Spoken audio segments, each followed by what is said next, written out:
kind of work. Initially, I'd just like to circle back to some unfinished business from yesterday. On the wolf issue, I'd like to assign a working group to look at a few issues, mainly enhanced penalty for having a live wolf and possibly another piece of that takes into account the display of a live animal. So the working group will be Chairman Liz Storer, Representative John Winter, Senator Fred Baldwin, Director Brian Nesbitt or his designee, Director Doug Miyamoto from Agriculture or his designee, as well as Jesse Johnson and Jim Magagna.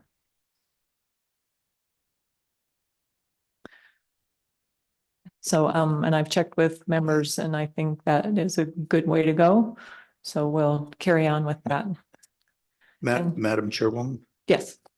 So, Madam Chairwoman, do you want that as a working group or an assigned subcommittee? To explain to me the difference. Okay, the working, Madam Chairman, the working group just works. If you assign it as a subcommittee of this committee, then they get reimbursed for the travel for time for that if they have to. And this is serious enough, Madam Chairman. I would probably go with a subcommittee of this committee, but that is your choice. Okay, I didn't know that distinction. Thank you. So yeah, let's do it as a subcommittee then, so that the committee gets reimbursed for their expenses. Does that work, Lucas? Okay. All right. Then we will start with our agenda of the day. I can find that somewhere here in my pile of papers. Have your agenda.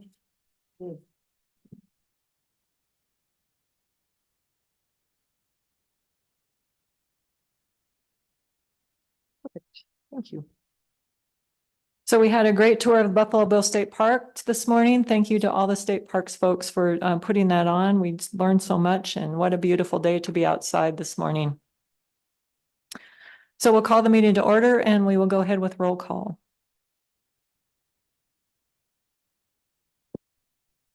Senator Baldwin. Senator Ellis. Present. Online. Present. Senator Guru. Here. Here. Senator Jones. Representative Angelos. Representative Burkhart. Representative Byron. Representative Larson. Representative Singh. Representative Storer.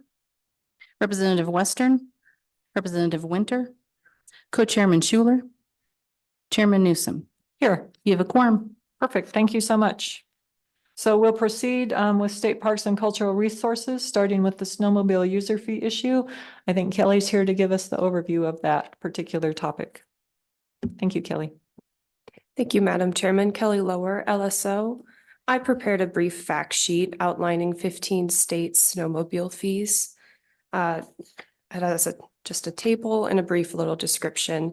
Out of this, you can see that Wyoming's surrounding states, the state with the highest fee is Idaho. The states with the highest fees overall are mostly in the northeast of the country. And just a few notes for context. In speaking with state parks, it was noted that the trail miles for Wyoming is a bit out of date. So the newer figure is 2,585 miles are groomed in Wyoming for snowmobiles. As well, it's important to note that some states may not groom their trails as frequently as others. So there could be a degree of, some states may groom every week or less often. And another note would be that some areas in other states may have additional fees to snowmobile in specific areas that may be maintained by a club or organization.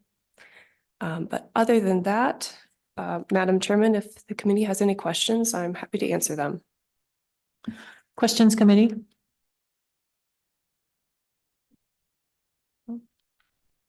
Okay, Thank you, Kelly. So we'll move on to state parks. Director Glenn and whoever else you would like to bring with you.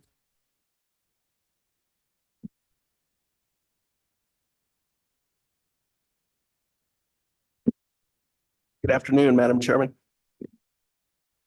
My name is Dave Glenn. I'm the Director of Wyoming State Parks and Cultural Resources.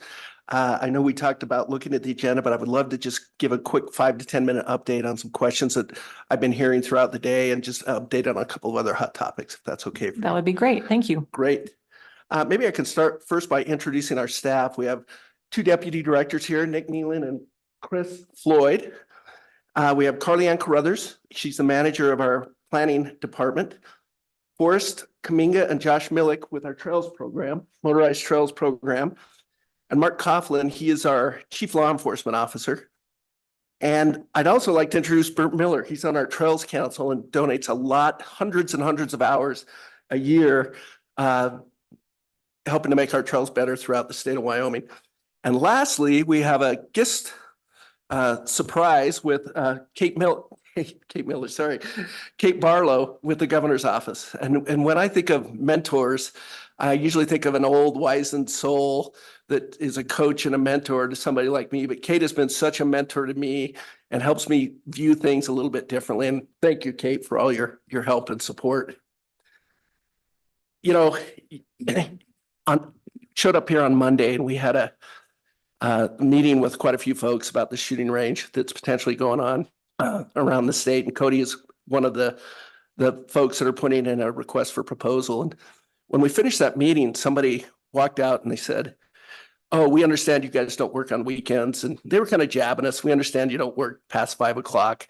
And that has been eating on me all the last 3 days, because I can tell you these staff behind me, I would put them up against anybody. They're the people that get the knocks on the doors at 10:30 at night because somebody can't find their campground. They're the folks that are out there protecting us when we're out there camping and making sure that things are safe. And they're the folks that are working every single weekend in the summer throughout to make sure that we improve communities and enrich lives. And I just want to speak very highly of our staff because they're the people that make it happen within our agency. I also want to really just follow up about some of those Wyoming Office of Tourism discussions yesterday. You heard Ryan from Visit Cody talk about the Outlaw Trail and how they put in some pit toilets and some other things. And really, you know, that JFK said, rising tide lifts all boats. And I think it's really important to mention that we work so closely with all these other agencies, Office of Tourism, WYDOT, Game and Fish, Business Council, State Lands. In fact, we lead an interagency working group on outdoor recreation, and they meet monthly to have conversations about this. And another way that that rising tide lifts all boats is these outdoor recreation collaboratives that we're holding throughout the state, 7 different collaboratives. And there's one here in Park County. And they sit down and say, what do we want for recreation in our state, in our community, outdoor recreation? And they debate and they go through the process. And the Outlaw Trail kind of rose to the top because it has a motorized part to it as well as a non-motorized part. So, then our job is to help them shake the money tree. So you can go out and find RTP grants, Recreation Trail Program grants, federal grants, Land and Water Conservation Fund grants, the New Outdoor Recreation Trust grants. There's all kinds of grants that are out there, and we help them do that. So it's, when you see the Office of Tourism through their destination development, help fund some bathrooms, and then, we find some dollars to help build those trails. It just rises the boats throughout. I just wanted to mention that. And we are very appreciative of our partners with the Office of Tourism. Parks and Historic Site Visitation, folks have been asking me a little bit about that. In 2018, we had 4.5 million visitors, and that had bumped up from about 4.2 million in 17. 2019, it was roughly the same. We kept our parks closed for a while when COVID first hit. 2020, we jumped from 4.5 million to 5.7 million. The last 2 years, it dropped to 5.2 million. Last year, it came back up to 5.3 million. And we're projecting and tracking right along with last year right now. I have a feeling it's actually going to be a little higher compared to last year. So over that little bump, we were about 50% above our 5-year average. and it's dropped down a little bit, but it's starting to go back up. Some questions. I know, Representative Western, you were asking about the Outdoor Rec and Tourism Trust Fund. So as a reminder, every biennium, $6 million gets transferred from Wyoming Office of Tourism Capital Reserve account to the trust fund. And special thanks again to the Office of Tourism for supporting that. Beginning in FY 26, $2 million out of the $6 million that goes in every 2 years will get peeled off to put to the ground, as well as the interest. The rest will go into the corpus to move forward.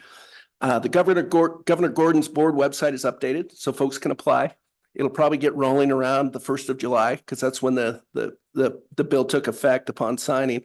And that will give us a year and a half to have the board created, create rules, do all those necessary things we need to do to get it rolling by the 2026.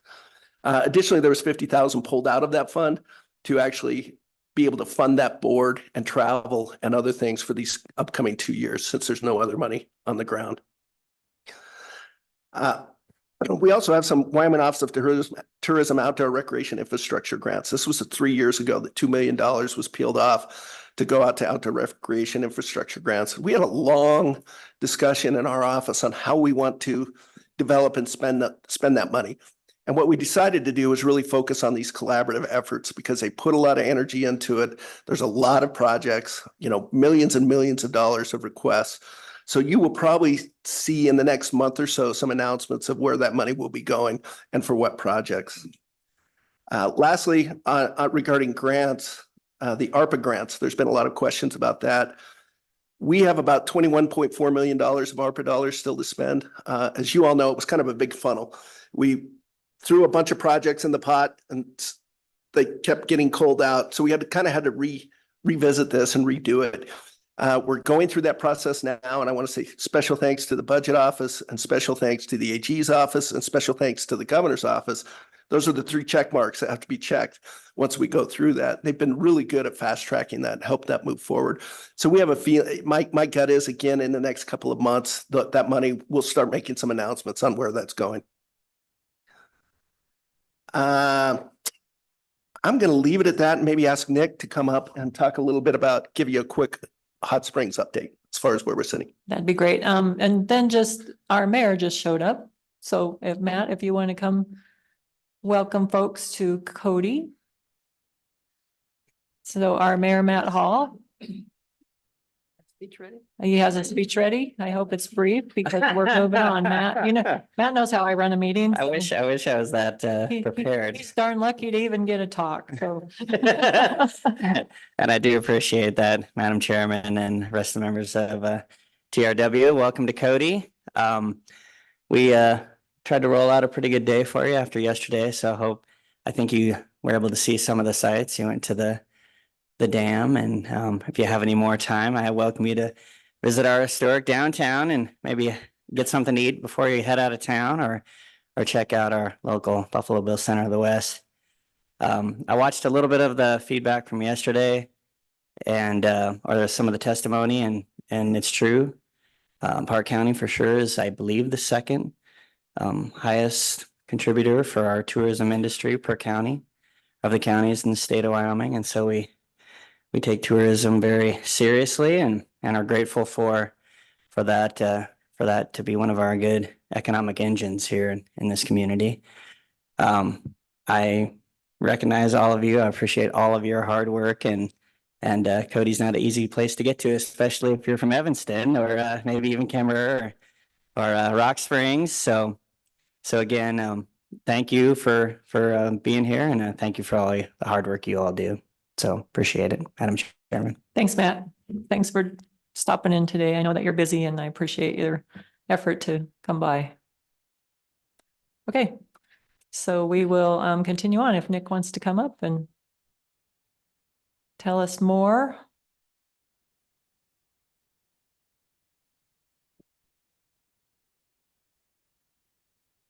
Not yet. Got to hit the button. All right. Good. Thank you, Madam Chairman. Nick Nealon, Deputy Director, State Parks and Cultural Resources. Here to give you just a brief update on the status of project at Hot Springs. As you know, we concluded our RFP process this spring. We did a nationwide call for people to propose to us ways to improve the the overall concessions plan at the park. In last month, we selected a company that's out of Alaska as the winner of that RFP process. And we are in beginning stages of negotiations with those folks on a contract. Our staff, and you may have heard, we've received a little bit of feedback from the public, a certain segment of the public that's not excited about this. Our staff in Thermopolis continues to hold public listening sessions, giving people every opportunity to talk about their concerns. We had one 2 days ago. There'll be another one tomorrow night, and we will continue to do those weekly until people are tired of talking to us about the issue. We want to, no, seriously, we want to be as transparent as possible, and we really want to give people an opportunity to say what they want to say. This process was done according to procurement rules. It was completely open and transparent, and we are happy to discuss it with people throughout the community. Thank you, Nick. Representative Western. Thank you, Madam Chairwoman. I think at the end of the day, we want vendors that fulfill the contract and produce the service at the highest quality possible. My question is, maybe can you walk me through some of the other applicants? Because at the end of the day, again, I want the best vendors, but if we can have that same person also be an in-state vendor as well, I think that's kind of a win-win. So maybe if you could just kind of walk me through that, some of the applicants and the criteria, that kind of stuff. Mr. Nayland. Madam Chairman, happy to, Representative. So there were 3 total applicants for the or submitters for the RFP. The one that we selected was from Alaska. It's a company that does hotels and concessions at hot springs around the country. They have several locations, and including Alaska. I think they have one in New Mexico and one in Nevada. Perhaps others, one in Wyoming, I think even. The other 2 people who submitted were current concessionaires. One is the company that, or excuse me, not current concessionaires. One was a former concessionaire, the company that runs the Best Western up in Sheridan, run by a gentleman named Andy Layton. He used to be our partner by running the concession, Best Western concession in Hot Springs State Park. We had an excellent relationship with him and his company. I would have loved the opportunity to work with them. Unfortunately, their proposal did not include anything about operating a pool, which was half of the request that we put out. The third proposal was from the current concessionaire who runs the Star Plunge, and that proposal was lacking in that it did not address half of the request as well. It did not mention anything about running the hotel. So we only received one proposal that addressed the entire process. There's no mechanism in our rules or the process to allow us to consider in-state versus out-of-state differently. And so at the present time, we have to judge everything strictly on its merits, regardless of where the people are from. I think it's also important to point out that the other 3 concessions in the park are already run by out-of-state vendors. One from Alaska, one from Minnesota and Arizona, and one from Washington State. Thank you for that. Anything else about Hot Springs State Park? Any other questions? I'd be happy to answer any questions. I think we feel very comfortable about the negotiating process. We've already started to put together a list of the things that we would like to see. We continue to talk to the community to hear things that they would like to see, and we'll certainly incorporate those in the negotiations as we move forward. We, as Representative Western said, our goal is to find the best possible representative of the park, somebody who's going to do the highest quality facility, something we just haven't had for a long time there. Great. Co-Chairman Schuler. Thank you, Madam Chairman. My question, and again, it's probably just a question in general for all of the folks who operate up there. How often do you take a look at those leases? I mean, is it a yearly every 2 years, every 5 years? How does that work? Mr. Nayland. Madam Chairman, Senator Schuler.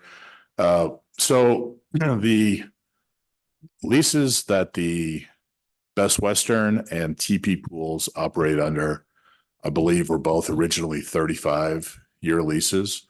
They were negotiated before our time with State Parks. They each of those entities has approximately 25, 26 years left on their lease. So they're in for the long haul. We attempted to negotiate a long-term lease with the former Days Inn and the Star Plunge up through about 2018. And we're unable to do so for a variety of reasons. In 2019, the legislature passed a bill that stopped allowing us to do month-to-month leases on the properties like we have been, and forced us to do an RFP process if we were going to continue to operate the concessions. As we worked to get the RFP process in place, we went through a series of 1-year management agreements that expired. They weren't all 1 year. The current one for the Star Plunge is 1 year. I think the Hot Springs Hotel is operating under a 4-year management agreement, which expires sometime in October of 26. So we do continue to look at them on a regular basis. And we've had to use a variety of tools over the years to make it work. Any other questions about Hot Springs State Park? Nope. Okay. Thank you so much for that update. Thank you. Back to Director Glenn. Thank you, Madam Chairman. I'll go for a couple more minutes and then we'll get on the hot topic of snowmobiling. I just want to give a quick update on the shooting range task force and where we're sitting. There's 9 communities that have submitted letters of interest. Right now, we are in the RFP process. We've had a lot of discussions with a lot of those communities. June 12th through the 14th, we'll hold a session to review and screen applicants. The proposals are due on June 3rd. I should have mentioned that before. June 12th through the 14th, we'll kind of narrow those down. Then we'll actually hear oral presentations from them June 24th to the 28th, sometime during that time. And then once we narrow that down even more, July 8th through the 19th, we've scheduled some site visits to go out and look at the sites. And then around August 12th to 16th is when we will make our final selection. And I'm one of those that do sit on that task force. Lastly, a couple other quick things. I just want to throw out a thank you to Representative Byron. He came down to our annual meeting. It was the first annual meeting where we've actually had the cultural resources side come in with the state park side. State Parks has had annual meetings every year. It's the one time we get together and have conversations and talk big picture and do things. And one of the things we're really trying to do is reduce those silos of what we're within the agency. So we had the whole agency show up, and about half of that was brought up with sponsors, and we covered the costs. About half of the cost was sponsors, but Representative Byron took 2 days out of his life to come down and sit on a panel with us. And it was one of the more highlighted, appreciative panels. So thank you for doing that. Lastly, I'll just say that we're going to start going through a new strategic plan process. We've had a strategic plan that really hasn't changed for about 8 years. It's been a great plan, and it's something we look at and use all the time. So we're going to take what's good about it, but also really kind of revisit it and start from the ground up, just like Carly Ann was talking today. Really start from the ground up and hear from staff what they want to do and what they're interested in. So hopefully next year at this time, I'll have a draft strategic plan for you all to take a look at, and we'd love to get your input. And with that, I would stand for any questions or Okay. Any questions about any of those topics?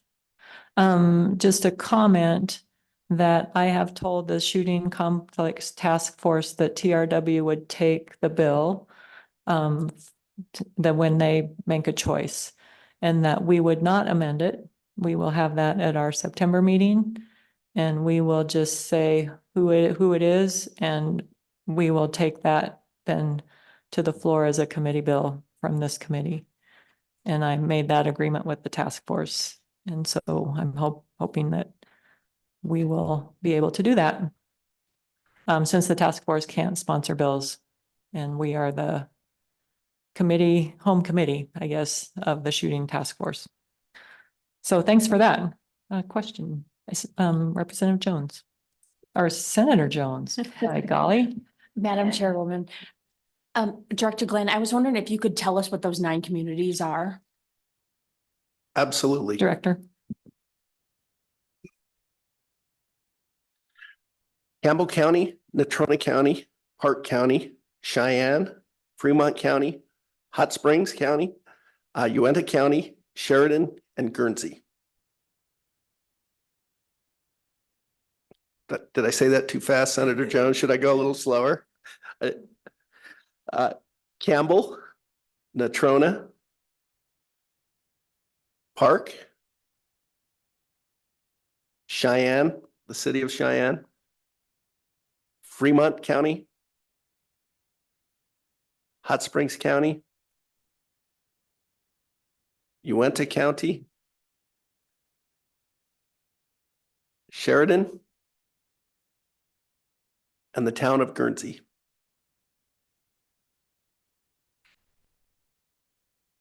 Thank you. Any other questions about any of those things? Shooting task force? Meetings? Okay, I guess we'll move forward. Are we on to snowmobiles? Yes, with that, I would ask Chris and Forrest to come on up, and I'm going to slide onto the back. Perfect.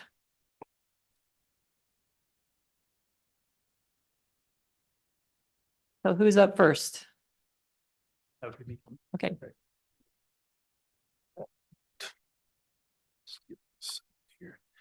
Chris Floyd, Deputy Director, Wyoming State Parks and Cultural Resources. We have Forrest Kaminga, the manager of the Trails Program, here with us.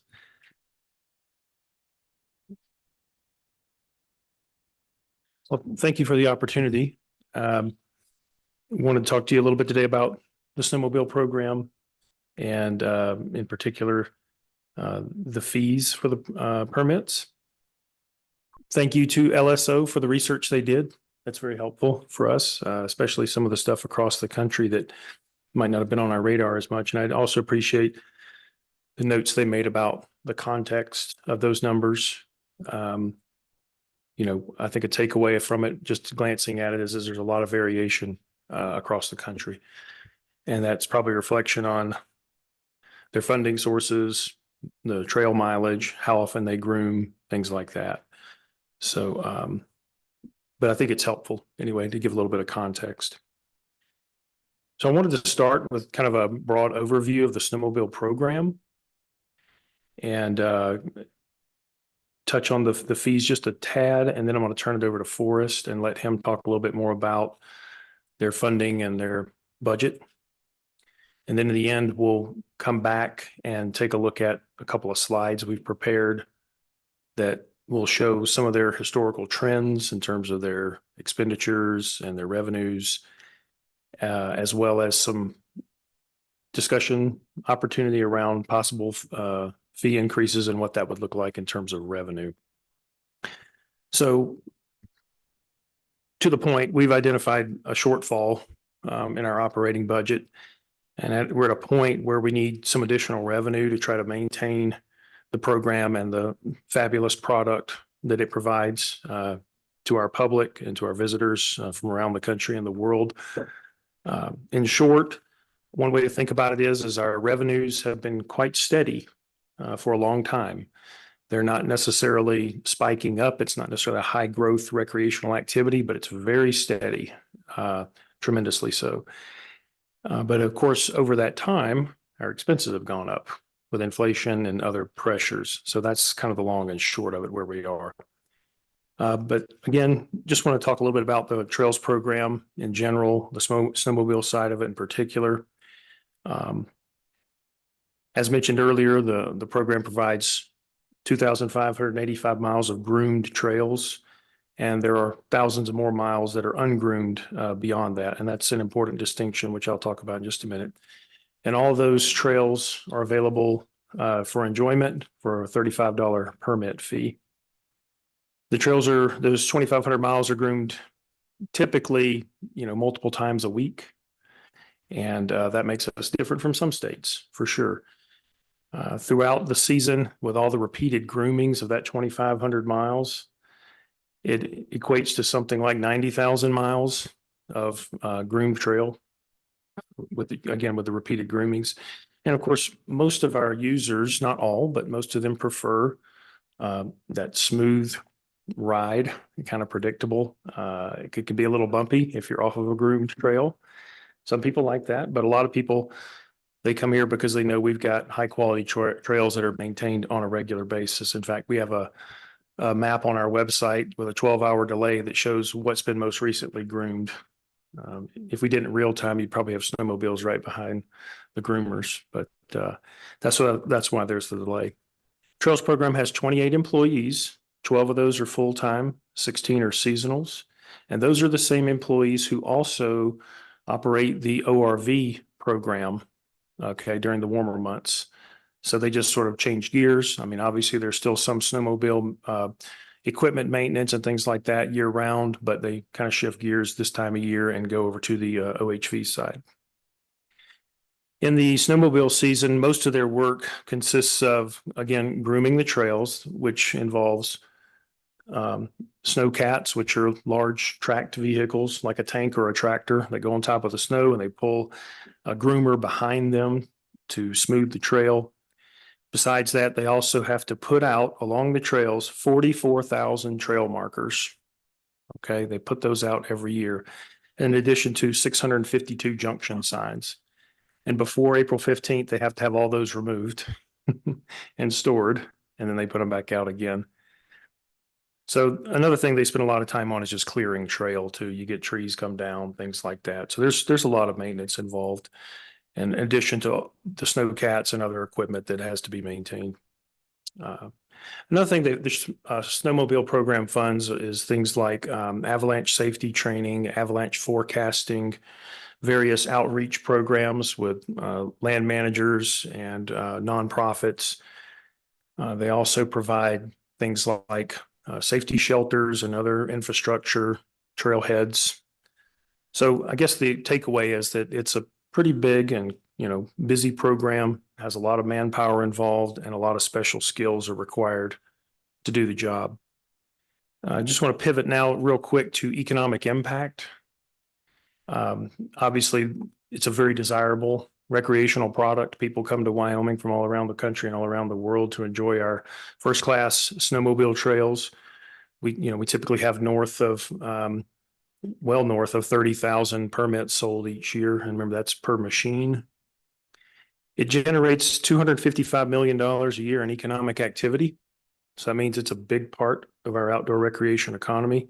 It supports 1,874 jobs, and their income is $66.4 million. It also generates north of 17 million in state and local government revenue. Residents typically spend $130 a day. Non-residents typically spend $200 a day when they're snowmobiling. So again, the takeaway there, it's a big part of our economy. Has a big impact, and part of the reason for that is because of the product that we maintain and provide. In terms of satisfaction of users, 91% of residents and 97% of non-residents say they are satisfied or extremely satisfied with their Wyoming snowmobile experience. As far as a fee increase, 60% of residents and 67% of non-residents either strongly support or somewhat support increasing that $35 snowmobile permit fee. So, Chris, can I interrupt for just a second? Sure. Heather, is it possible to move the what's it called, the caption up to the top? Because we seem to have a lot of information in the bottom of these slides and not a lot of information in the top. So look at there. Magical. Thank you. Okay, Chris, All if right. you want to continue. Sure. Thank you so much. Madam Chair, what I would take away before I hand it off to Forrest is just say that obviously people love our snowmobile trails. Provides a great recreational value. for thousands of people, and it's something that we're obviously proud of. So now I'm going to hand it over to Forrest Kaminga, and he's going to talk a little bit about the funding of the program and some concerns we have about the snowmobile operating account budget. Senator Schuler has a question. Thank you, Miss.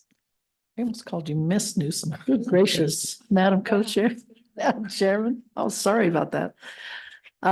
No, where did you, I was wondering about the data that you just mentioned about the number of folks that you had surveyed that were interested, about 67%-ish. Were interested in, okay, they're okay with maybe a fee increase. And I just wondered, is that exit interviews, or how do you get that data? Or where? Mr. Floyd or Forrest, whoever wants to take that. Madam Co-Chair, I can say that it's part of a comprehensive snowmobile recreation report, and it's available on our website. As far as the method, I don't have that right off the top of my head, but I'm sure it's mentioned in there, and Forrest may know the answer to that. Forrest. Madam Chair, members of the committee, Forrest Kaminga, Program Manager for the Wyoming State Trails Program.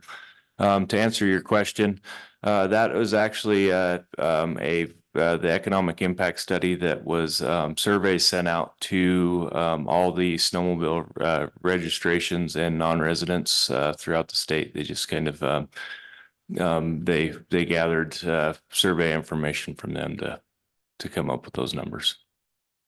Follow up? No? Any other questions before we go on? Great, thank you. Chris, if you want to continue. Yeah, I'm going to, Madam Chair, if it's okay, let Forrest talk for a few minutes Okay. about the funding and budget. That'll be great, Forrest. Great. Madam Chair, members of the committee, yep, I'll kind of take a little bit of a dive into our day-to-day operations. You know, what are kind of how our funding sources are organized? You know, Chris put it great. You know, when we've been talking about this presentation, it's essentially a three-legged stool. We utilize revenue from registration sales. We also utilize state fuel tax, and then we also use federal RTP funds, which is revenue generated by federal highway excise gas tax. And essentially these are almost equal. Of course, our registration revenue brings in just a shade over $1 million a season. The gas tax brings in right about $1 million. And of course, this is all directly dependent on how many registrations we do sell on a seasonal basis.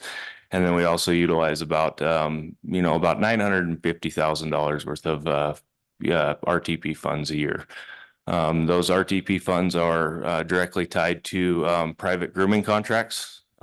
We've got 9 of them throughout the state that we utilize the private sector to groom close to 56,000 miles of trail in 5 major areas throughout the state.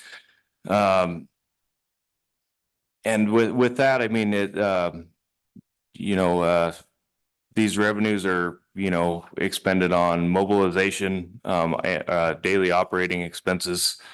And then the other big component, and if you look at the line graph, you'll see the big major dip. And that was actually a $1.4 million expenditure on our trails field office in Lander. I would thank this committee for running that bill and helping us get that pushed through. It was a huge win for our program, and it's fantastic to have the security of a place for our field operations to be based out of in Lander. But that isn't the last big expenditure on the horizon. As we this program I guess matures, we have a lot of big projects that we partner with the federal land managers on, whether it's the green. I'll use the Green Rock parking area up Highway 130 that's going to be coming down the pipe. That's going to take capital to get off the ground, and it's one of those that it's a little bit time sensitive.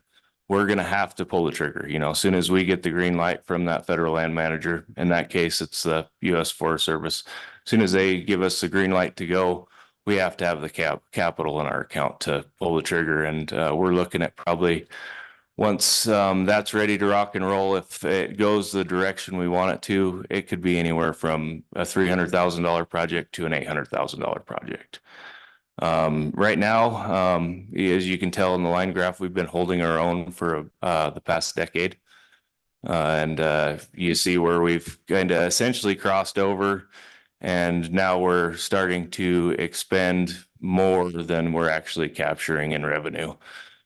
We do have a operating account that we have, you know, some slush fund per se in, but at the level that we're operating and what it costs us to operate, we're sitting at about a $500,000 deficit. So it's one of those that we're in front of you today to kind of figure out how we can, you know, get these fee increases and to offset that deficit. We do have a little bit of funds to kind of get us through until we secure more funding. But it's going to be, you know, just limited on just a couple more years. Concerns that we have, said revenues. Sorry, what? Co-Chairman Schuler has a question. Thank you, Madam Chairman. Just, when you talk about what's causing this, I just assume it's gas.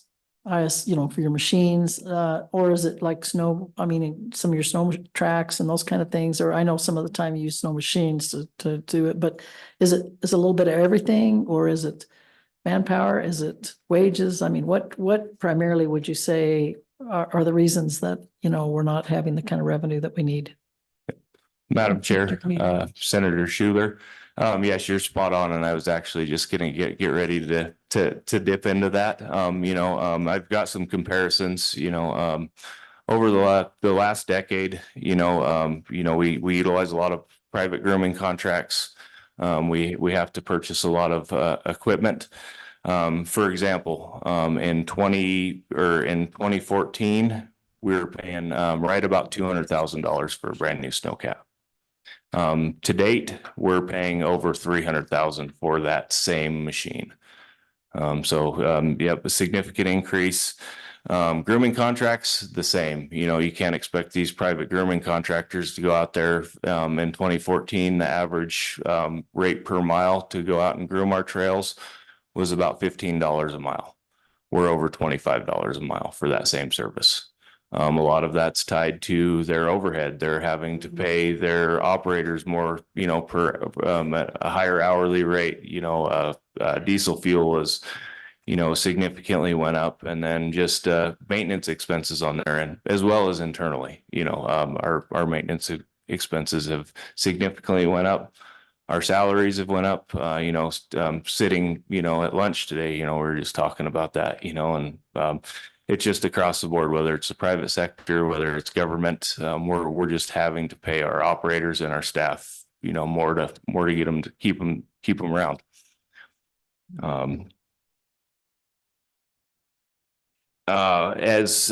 Like you said, right now we're operating at an annual or seasonal deficit of about $450,000. Is what we're having to tap into our operating revenue account for on an annual basis.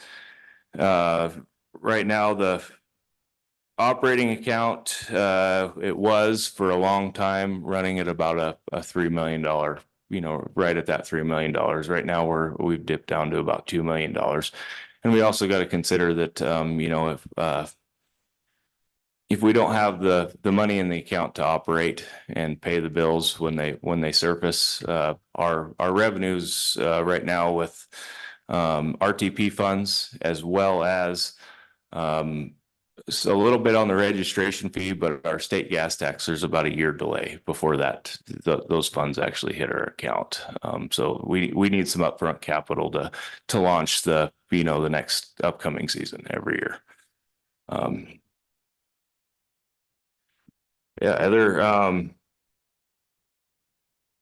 From there, I think I'll pass it back over to Chris, and he'll kind of touch on what we're kind of looking at as far as increases. Thank you. Okay. Thanks, Forrest and Madam Chair. I just want to reiterate something Forrest said, talking about the three legs of the stool. You know, you've got your fees, you've got your fuel tax, you've got your recreational trails program, RTP funds. We're talking about one of those today, right? The permit fee.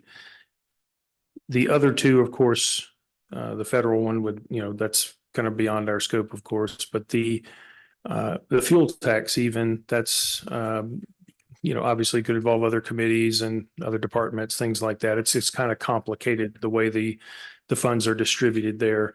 So we're just talking about one of the legs of the stool today. And in terms of that operating account, that's sort of the baseline that Forrest and his team, his program, dip into at the beginning of the season to start up. Okay. And then the revenue comes back in after the season's over. So there's a little bit of a delay there. So you've got to have some in the account, just kind of keep things rolling. And, you know, there's been a little bit of a trend where we've seen that this is kind of, you know, this situation we're in right now, we've known this was coming for some time. It just needed to kind of get to a point where we felt it was time to raise the flag and act on it a little bit. So I think the line graph would be helpful at this point, you know, to take a look at. If you see what's in front of you, it looks, it's actually really simple and it's not that complicated. But if you look at the top two lines, okay, so the yellow line is your revenue. The blue line is your expense. That's just overall numbers, right? And I circled in red there the endpoints, and you can see there's a gap now between those two, and that's that $450,000 that Forrest is projecting to be short this year. In the middle section, there are three lines, and those are those three legs of the stool. That's just your three different revenue streams coming into the program. And you can see they're very steady. Like we said, they're quite steady. Maybe a tad down this year. But again, the snow season started a little late, and that's one of those things we can't predict. That's another reason why you have to have some funds in that operating account, because you could have a bad year. Another thing is on that federal funding, RTP, you know, that's always at the whims of Congress, whether to continue that or not. I think it's through 2026 now, but you know, that's got to be re-upped again. And again, that's one of those things where if it, for some reason, you know, due to gridlock or whatever it may be, doesn't get approved, now all of a sudden you've got to find $1 million to make up for that leg of the stool. So that's why that operating account is so important. If you look at the bottom line, the green line, that just shows your loss or your gain. And you can see the line 0 there. That's, you know, we've basically been above water for a while, but the last 2 years with the purchase of the building for sure, but then even this year as well, we've dipped below that line. That's nothing new. And I put that red arrow on there to show that even since 2018, the trend has been going that way. That's kind of the direction it's been leaning anyway, because again, your revenues are steady, but relatively, you know, flat, maybe up a little bit, but not spiking or anything. But your expenses are certainly going up for sure. You know, if you look at CPI numbers, you know, 34% since 2014 consumer price index. I mean, it's a significant increase over that time. And that accounts for, you know, most, if not all of those operating expenses going up. Can we go to the next slide? Thank you. Oh, I'm sorry. Unless anybody had any questions. Senator Schuler. I apologize. Sorry, I'm just full of questions today. That's okay. Thank you, Madam Chairman. Just a couple things that, before you move on, because I'm really one of those people, if I don't ask a question, when I think about it, it just goes somewhere into the mysteries of my mind. But I noticed that some of the states around us have a different fee for the non-resident versus resident. Have you guys thought anything about that, of a potential increase there, or would that make that much difference? I don't know how many non-resident, you know, snowmobilers we have versus residents. So that would be my first question. Okay. Chris. Sure. Madam Chair, Madam Co-Chair, we have thought about that, and we do have some projections on this chart right here that would show you, what kind of revenue would result if you, leaned a little more on the non-residents versus the residents to give you an idea of that. That would be different because right now it's the same for residents and non-residents is $35. Forrest, did you want to say anything about the resident versus non-resident? Yes. Forrest? Madam Chair, Senator Schuler. Right now, our structure is, we sell about probably twice as many non-resident registrations as we do resident registrations. So we are, our operations are dependent on that non-resident user fee that we charge. And as far as I've spent a huge amount of time, working with our constituents in the, the snowmobile community, both in and out of the state. And it seems like we've got, some fairly good support to potentially charge the non-residents more than we do the residents. Follow up, please. You bet. Thank you, Madam Chairman. Just as a follow-up then, and I should have probably done some research on this, but I didn't. And I'm wondering when the last time was that we increased, or when was the last time that we even looked at an increase in pay, or excuse me, in fees? Chris? Madam Chair, Senator Schuler, that was in 2014, July 1st. I believe there was some discussion in the prior sessions, but that was when it was passed, the budget session that year. So 10 years ago. Senator Jones? Madam Chairwoman. Deputy Director, I had a question.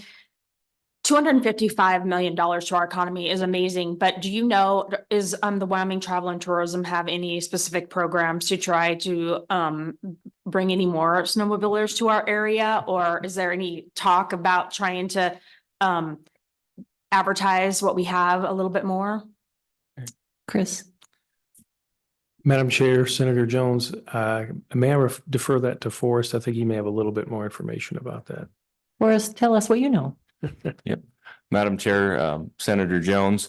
I believe the Department of Tourism does a fantastic job with marketing and outreach when it comes to this, the snowmobile opportunities that our state has. And then I think, the free marketing that we have is just word of mouth. The quality of trail systems we have, the quality of the backcountry riding opportunities in Wyoming, speak for themselves. And that's what the bulk of snowmobilers are, after this, anymore. It's the backcountry riding opportunities, and our groomed trails are essentially access to those backcountry riding zones. And that's where we are, concentrating a majority of our grooming operations. Did you have a follow-up? No. Any other questions before we move on? Okay, we'll go ahead. Thank you. Thank you, Madam Chairman. So I wanted to talk about the numbers on this chart just a little bit and let you know how and why we came up with those. You might start at the bottom, actually, in the sort of fine print there, where it tells you how many permits we sell for residents, non-residents, and commercial operators. The way we calculate these numbers is very simple. You just take the increase and multiply it by that number. Okay, so if it's a $15 increase for residents, you multiply that by 13,219. That's where we come up with those numbers. And obviously, that would be a projection. You would assume that you're going to pretty much get roughly the same level of participation in the program as you had in previous years. The total number there is about $750,000, a little bit above that, but that was our target, is $750,000. And that we think that would get us through for quite a few years. We really don't want to, come back every few years and do this. We want to kind of set ourselves up for a while. But if you look at the next 5 years, for example, and you look at where we are with our revenue right now and what it would take to operate, assuming, anywhere from $80,000 to $90,000 a year in increased expenses due to inflation, just like we've seen over the last decade. Let's project that forward. That would mean we're, in the whole $500 next year, 600 the year after that, 700 the year after that, 800 the year after that, and so on for about 5 years out. That comes out to about $3.5 million. If you do this $750,000 million right here as a goal, that gets you $3.75 million over that same 5 or 6 year period. So that would kind of get us through for a good while. And to be honest, on those other legs of the stool, you know, there's some hope that those would be adjusted too. I mean, there is precedent for it. It has happened in the past, but the point is, you know, right now we're kind of dealing with what's right in front of us. And this is the most expedient way, we believe, to make an adjustment to solve the deficit and to basically protect that operating account fund. Because again, if it's at 2 million now and it's historically kind of been closer to 3 million, your buffer just got a little bit tighter, you know, for all those eventualities that could occur that were discussed earlier. Any questions about the fee proposals? Let's take Senator Jones first. Madam Chairwoman. Mr. Kaminga, can you tell me, this is called a user fee, and we're only talking about snowmobiles here, but what other kind of sports also use these trails? And have you seen any of them purchase these stickers, or is there anything we need to look at maybe to try to get revenue from all users and not just the snowmobilers? Mr. Kaminga. Madam Chair, Senator Jones. Yeah, we do see a significant amount of other non-motorized uses on our groomed snowmobile trail. These uses are everything from dog mushing, cross-country skiing, fat tire biking, and you know, in a lot of places, you know, these trails are set up hard enough that they accommodate even hiking. So it's a way for everyone to get out and enjoy it. We do not require any of these other uses to register. We do have a volunteer option on our non-resident user fees that they can donate to our program, you know, and we do see you know, a lot of people volunteering to register their fat tire bike, or they're, you know, throwing a sticker on the side of their, you know, their sled that they're dog mushing. You know, we've got the Pedigree Stage Stop dog sled race that you know, it's the largest dog sled race through the lower 48, and they utilize almost 100% of our snowmobile trails to operate through Wyoming. And they're you know, fantastic partners. They support our program through funding, and they do, you know, they do not require all their racers to register with our through our snowmobile program, but they suggest it and recommend it. Co-Chairman Schuler. Thank you, Madam Chairman. Just a couple of questions. First of all, what's a typical new snow machine going to cost? I have no idea. Actually, I have never ever told me how much you spent on them, so I'd just like to know. Mr. Kaminga. Madam Chair, Senator Schuler, I actually ran this comparison too because I was curious myself. Back in 1994, you could purchase a top of the line Polaris XLT for $6,000 off the showroom floor. 2024, the same comparable machine that you see out on the trail on an you know, on average is about $24,000. So 300% increase in over 30 years. Follow Follow-up? Just as a follow-up, thank you, Madam Chairman. So it appears as, you know, if we take a look at what you're proposing in terms of an increase, it would put us about where Idaho is with their non-resident, but it puts us a little bit higher maybe than Utah, South Dakota. I didn't know they even snowmobiled over there, but anyway, do you think that would be a deterrent to, I know we have a lot of folks that come over from Utah in my corner of the state. I guess if they're spending $24,000 on a machine, that probably isn't going to be a big deal, but do you think it would be a deterrent or not? Mr. Kaminga.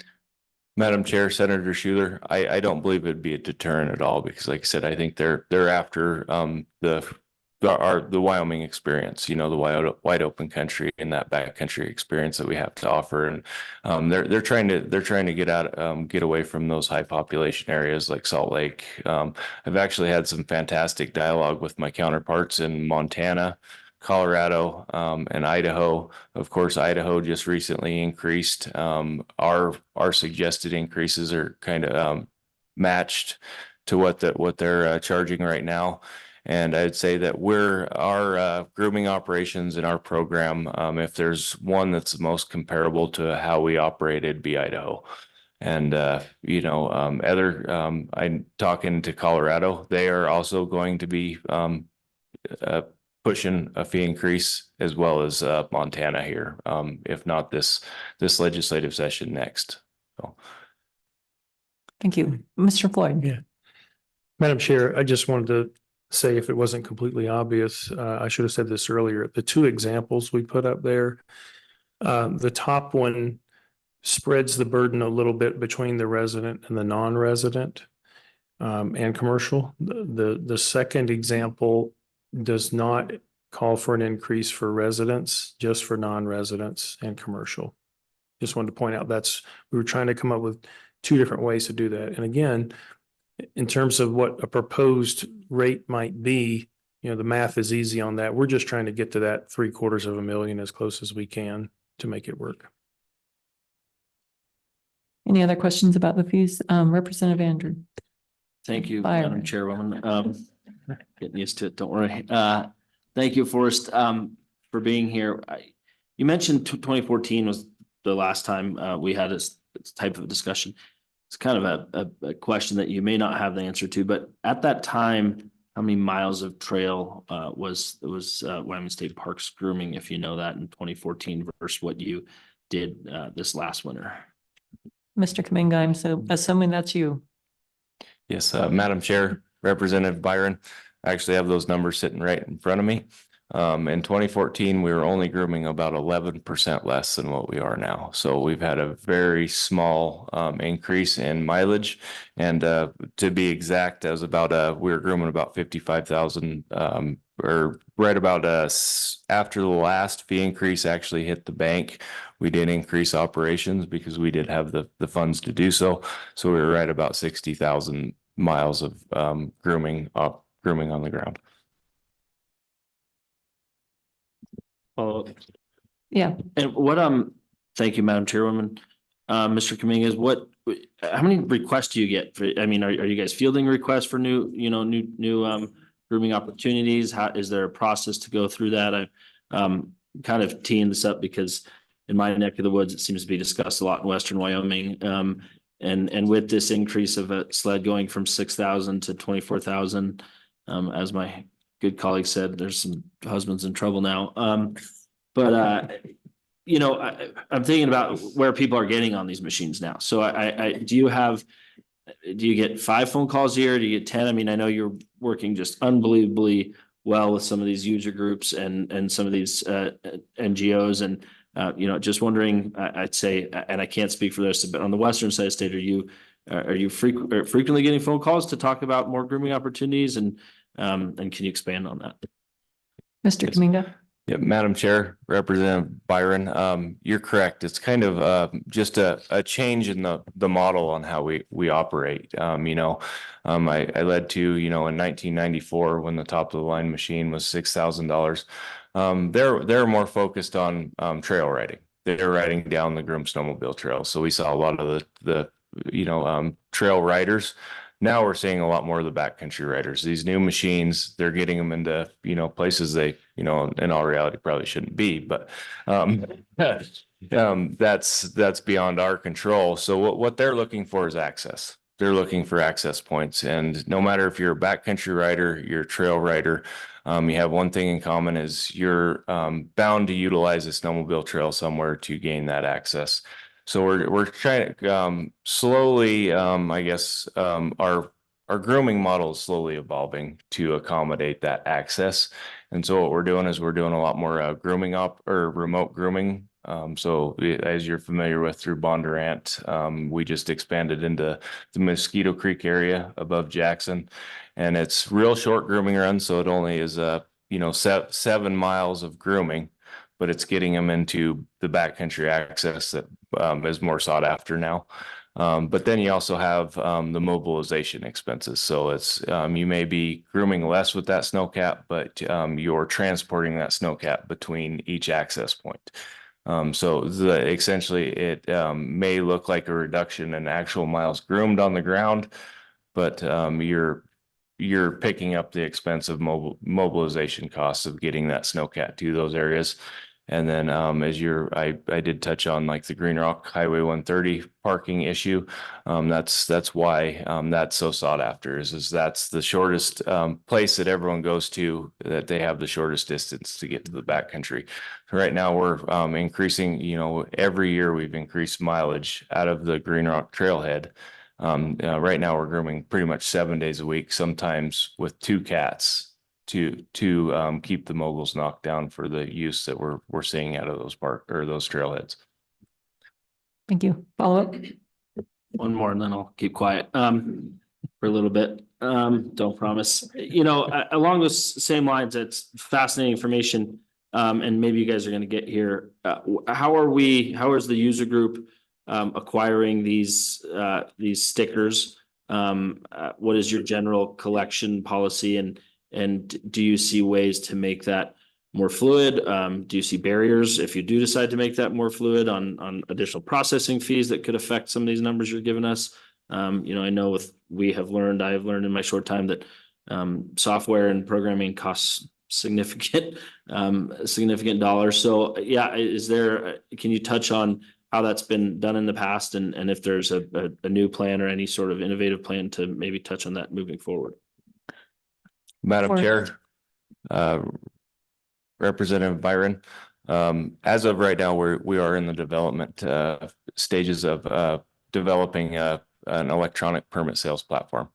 Yep, you're spot on when it's going to cost. It has an upfront cost to it. The nice thing with it is with our ETS department in the state, they have done a great job partnering with us and assuming some of those. Some of the expenses to stand up that environment. And we're hopeful to have that up and operational by July 1st. So before we start selling snowmobile registrations for this upcoming season. And that should streamline our sales platform substantially. We'll be able to collect the registration revenue almost instantaneously through that process, and then we'll also have all the data that comes along with that immediately, which will benefit law enforcement, and then it'll also help with the selling agents as well. Instead of the triplicate paper registrations that they're filling out at all the the convenience stores and the dealerships throughout the state. It's going to be all electronic, computerized. Essentially, we may lose some selling agents, but I feel that we'll be able to offset that by the people who will be, or the businesses that will be willing to pick up, So. Follow up? Anyone else? Questions? Representative Storr. Thank you, Madam Chair. Thank you, gentlemen, for being here. I'm curious just to know, how far does an average snowmobiler go on a day, and whether you have an estimate of the cost of that involved, and just kind of what that use actually looks like? Forrest. Madam Chair, Representative Storr, I can't really put a exact figure on that because it just depends on the style of riding they're doing. If they're riding down the trail, they could easily cover, close to 80 to 100 miles a day. If they're backcountry riding, that because of gas fuel consumption in their machines, that could shrink from anywhere to 40 to 50 miles a day. Sometimes you'll talk to people on a good powder day and they don't get 5 miles from the truck. So. Yep.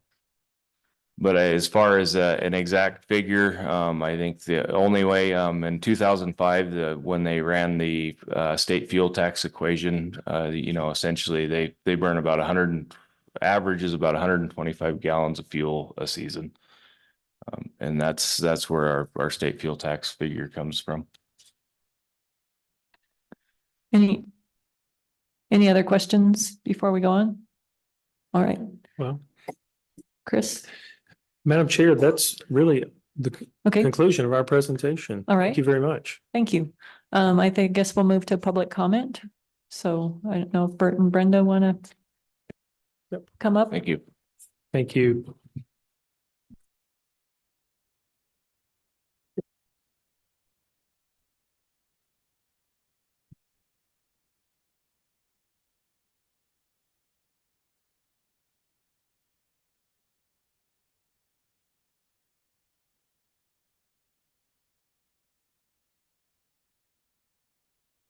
Welcome. So if you could just state your name and the organization that you're with, and then tell us what you think about this proposed fee increase. Thank you. No, it's not green. There you go. Was Perfect. green. Yeah. Madam Chair, Madam Co-Chair, and committee members, my name is Brenda Miller. I am the current president of the Wyoming State Snowmobile Association. The Wyoming State Snowmobile Association consists of 18 independent clubs around the state. Each club has individual memberships, family memberships, and business memberships. We all share a common goal of protecting, improving, and enjoying snowmobiling with our children, grandchildren, and friends in Wyoming.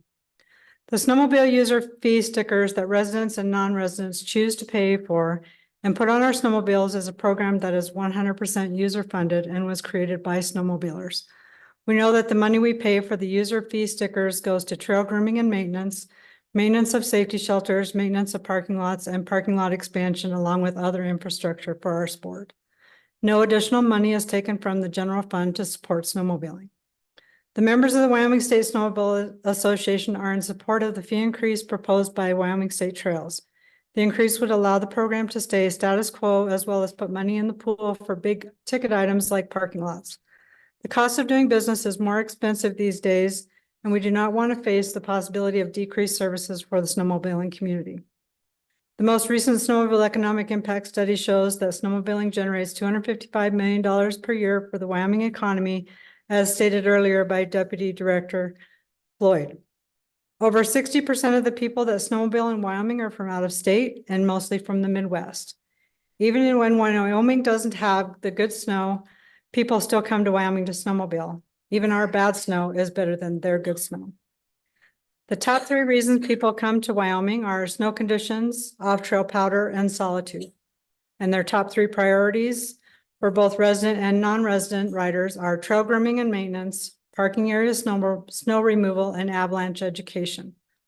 Both resident and non-resident riders support increasing the current $35 user fee decal, as long as the increase is used to improve the quality of snowmobile trail services and to help keep access open in Wyoming. Thank you. Any questions for Mrs. Miller? No. Thank you. Bert?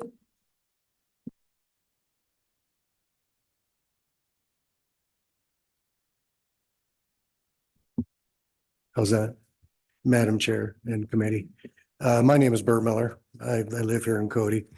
My name is Bert Miller. So I want to let you know we are married. We're kind of a tag team. So I'm the current president of the American Council of Snowmobile Association. We sure welcome you to Cody and hope you're enjoying your stay. As a president of the American Council of Snowmobile Association, I work with 17 snow belt states across the U.S. and in Canada. My job and the other officers is to help promote snowmobiling. I've had the great privilege of coming before this committee approximately 12 years ago. That's back when I was actually the president of the Wyoming State Snowmobile Association, and that's when we were asking for some help with the increase.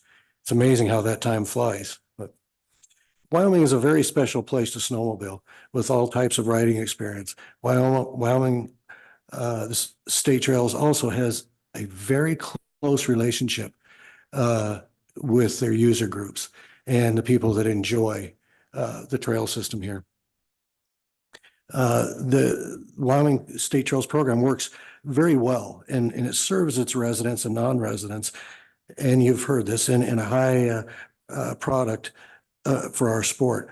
In the 2021 study, 91% of the residents and 97% of the residents were satisfied or extremely satisfied with their experience in Wyoming snowmobiling. As I travel, that is extremely wonderful. And it's extremely wonderful for everybody who works together and makes this program work. The cost of having a high quality product has gone up. We know that. As a local businessman here in Cody, our costs doing our business, some of it has gone up close to 30%. I'm the general manager of our Chevrolet and GMC store. Just to get a little background. We sell those great products like pickups that pull those snowmobile trailers. A new pickup on an average is roughly $75,000. New snowmobile, I pulled it down a little bit, roughly 20,000. And new trailers, 3,000 up to close to 50,000. When we look at this, I think we can afford a little bit of a price increase to support this program and to keep this product in great shape. And also have a little more skin in the game. Over the past few weeks, I've had the opportunity, I wanted to share this with you, of visiting with Shoshone District Ranger Casey McQuiston and Yellowstone National Park Superintendent Cam Sholey. Our conversation was about the cost increases in users and fees that will need to increase in the very near future. We all kind of agreed the best way to support recreation is to give the users a choice in their recreation, and they can choose what they want to support and do. So that's what makes a user's fee much better. In close, on behalf of the American Council of Snowmobile Association, we want to show our support for the Wyoming State Snowmobile Association and the Wyoming Trails Program. And we want to support the increase. We feel it's needed to keep this wonderful product going. The snowmobile user increase will help keep our product for years to come, because we're looking out there 10 years at a time. So it is time that we help the program, and I really appreciate being able to be here today. Well, it's good to have you here. Thank you both for attending. Any questions for the Millers? Representative Singh. Thank you, Madam Chairman, and thank you, Mr. and Mrs. Miller. In your opinion, do you think the proposed fee increases go far enough? Brenda, is that you? I would lean on the State Trails Program. They're the ones that have actually done the numbers. And I think if they believe that those numbers, what their number to get us $750,000 and what they're proposing, I think will suffice for now. Any follow-up? No, Madam Chairman. Okay, thank you. Any other questions? I have one, and this may be more for state parks, or state trails. Oftentimes, or sometimes we do an up to amount, or we do maybe a higher amount, and then we do an up to amount, and then state parks has the ability, without coming back to the legislature, to raise fees up to it. There's always a threshold. And would that be more palatable? Chris, I don't know if that's you. Thank you. Madam Chair, we would be amenable to that. Either way the committee wanted to go, we could make that work for sure. Any other questions? Representative Storr. Thank you, Madam Chairwoman. While you're up here, Mr. Floyd, I guess I didn't quite do the math in my head in terms of like making sure that by raising $750,000 a year, does that give you any kind of cushion moving forward? Some reserve in the bank, recognizing that some things are unknowns out there. Right. Madam Chair, Representative Storr, it definitely will help in the short term, especially backfill the snowmobile operating account. Like I said before, it used to be closer to 3 million. Now it's above 2 million, but it's close to that. So you're going to have some overage the first few years that could backfill into that. But you're right, at some point, you could always have more in that account because it's all going to go back to the ground anyway. I'm just saying that in terms of getting us to where we need to be, for sure, this amount is adequate. It may not be optimal, but it's certainly adequate for our purposes. And again, in terms of what could be coming down the pike, it's hard to say, right? In terms of our expenses going up, or our revenues, kind of staying where they are. Hard to predict the future for sure, but more cushion is certainly better. And that would be welcome. But at the same time, if you just ask me straight up what we need right now with the projections right now, that's accurate. Do you have a follow-up? No. Heather, could you bring that slide back up, the amount slide? Other question? Oh, for Co-Chairman Schuler. Thank you, Madam Chairman.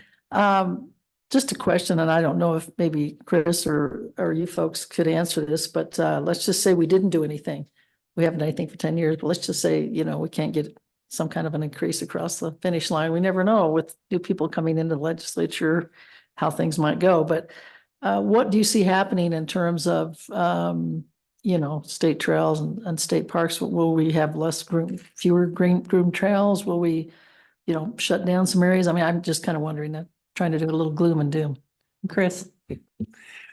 Madam Chair, Madam Co-Chair, that's correct. Essentially, we would have to start reducing operations in terms of our grooming, possibly on the contractor side. But we would have to make tough decisions in a hurry too. I mean, this is something that, again, is coming up in the next 2 or 3 years. We're going to have to resolve one way or the other.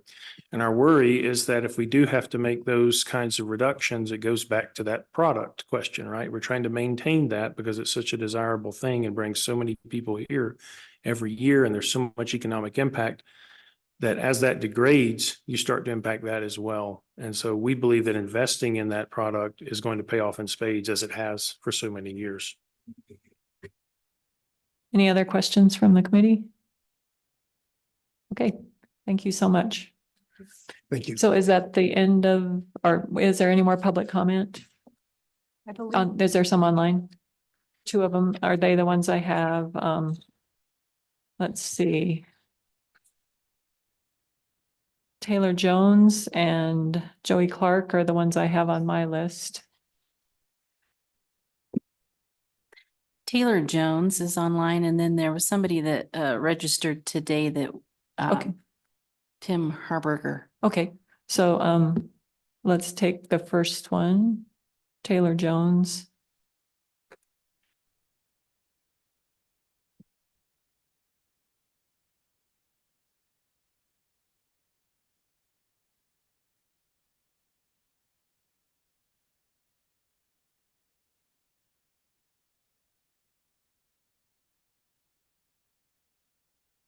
Can you hear me, Madam Chair?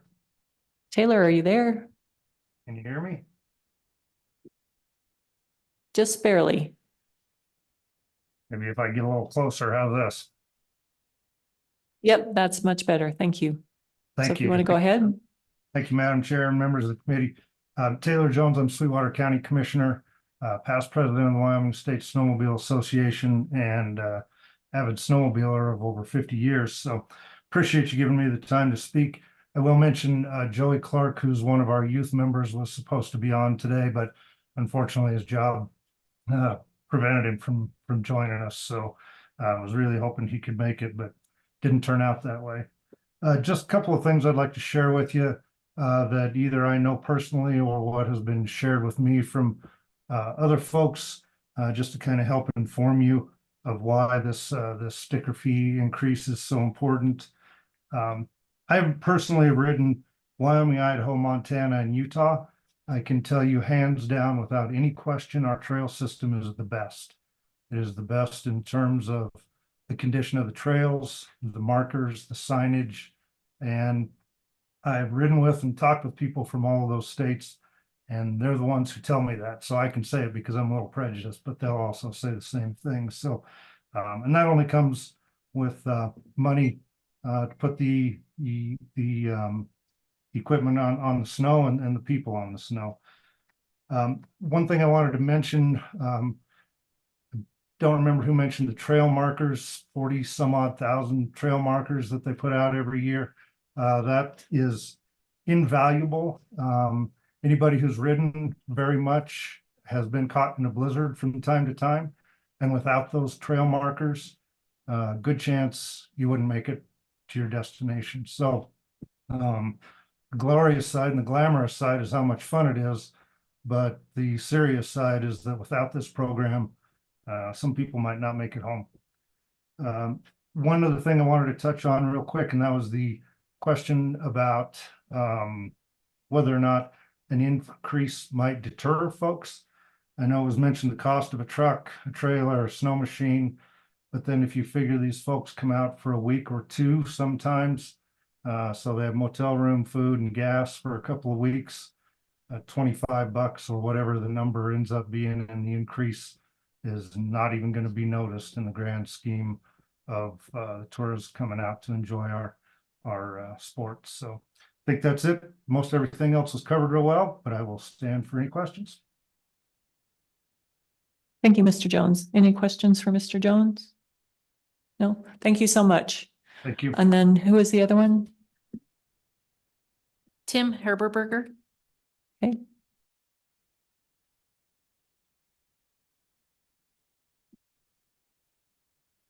So Tim, if you want to.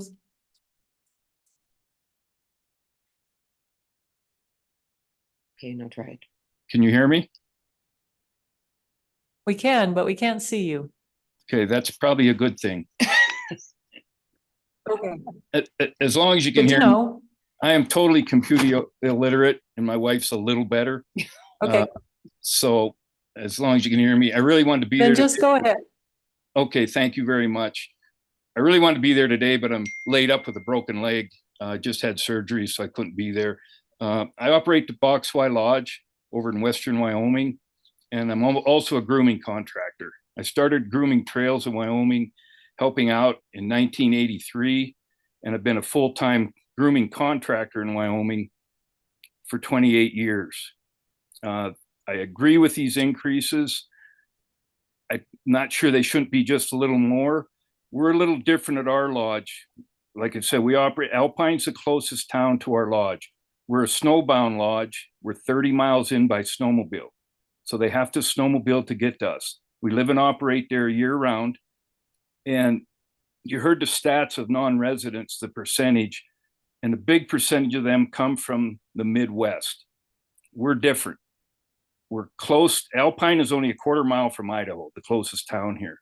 Most of our business is the Intermountain West. And we ask all our clients about this. I was in front of this committee in 2014, the last time this was asked for. And I was there to testify at that time. We talk to our clients constantly. They all just love coming here. What you need to understand is you won't find many Wyoming snowmobilers going to one of the other states unless it's because they got to have a meeting there and they're going to take their sled along to ride while they're there, or some business deal. All the people in Intermountain West, if they're going to go out of state, they're coming to Wyoming. And not one of our clients, resident or non-resident, had an issue with an increase in our things, as long as we could keep our trails the way they are. The one main trail I groom, when I started grooming full-time as a contractor 28 years ago, we groomed that trail twice a week. Now that main trail gets 7 nights a week, multiple cats on most nights. That's how much it has increased, the use. And the only way you can keep them trails smooth is to have them cats on the trail. And Forrest brought up the cost that these things have gone up. And I just want to let you folks know that have a skin in the game. I'm a grooming contractor. We run a lodge. I unfortunately got to buy 12 of these permits every year myself. I feed elk in the winter. I got to get to the feed ground every morning. My sleds are work sleds. They're not play sleds. They're work sleds. And I don't want to pay any more than anybody else does. But to ride the trails that we have, we almost have to have this increase. That's all I have. Thank you, Tim. Any questions for Tim? No? Thank you so much for your testimony. Thank you. Any other public comment? Nope. Okay. So I guess we will bring this back to the committee. Heather, can you put that slide up again for us? So I guess Representative Larson. Thank you, Madam Chairwoman.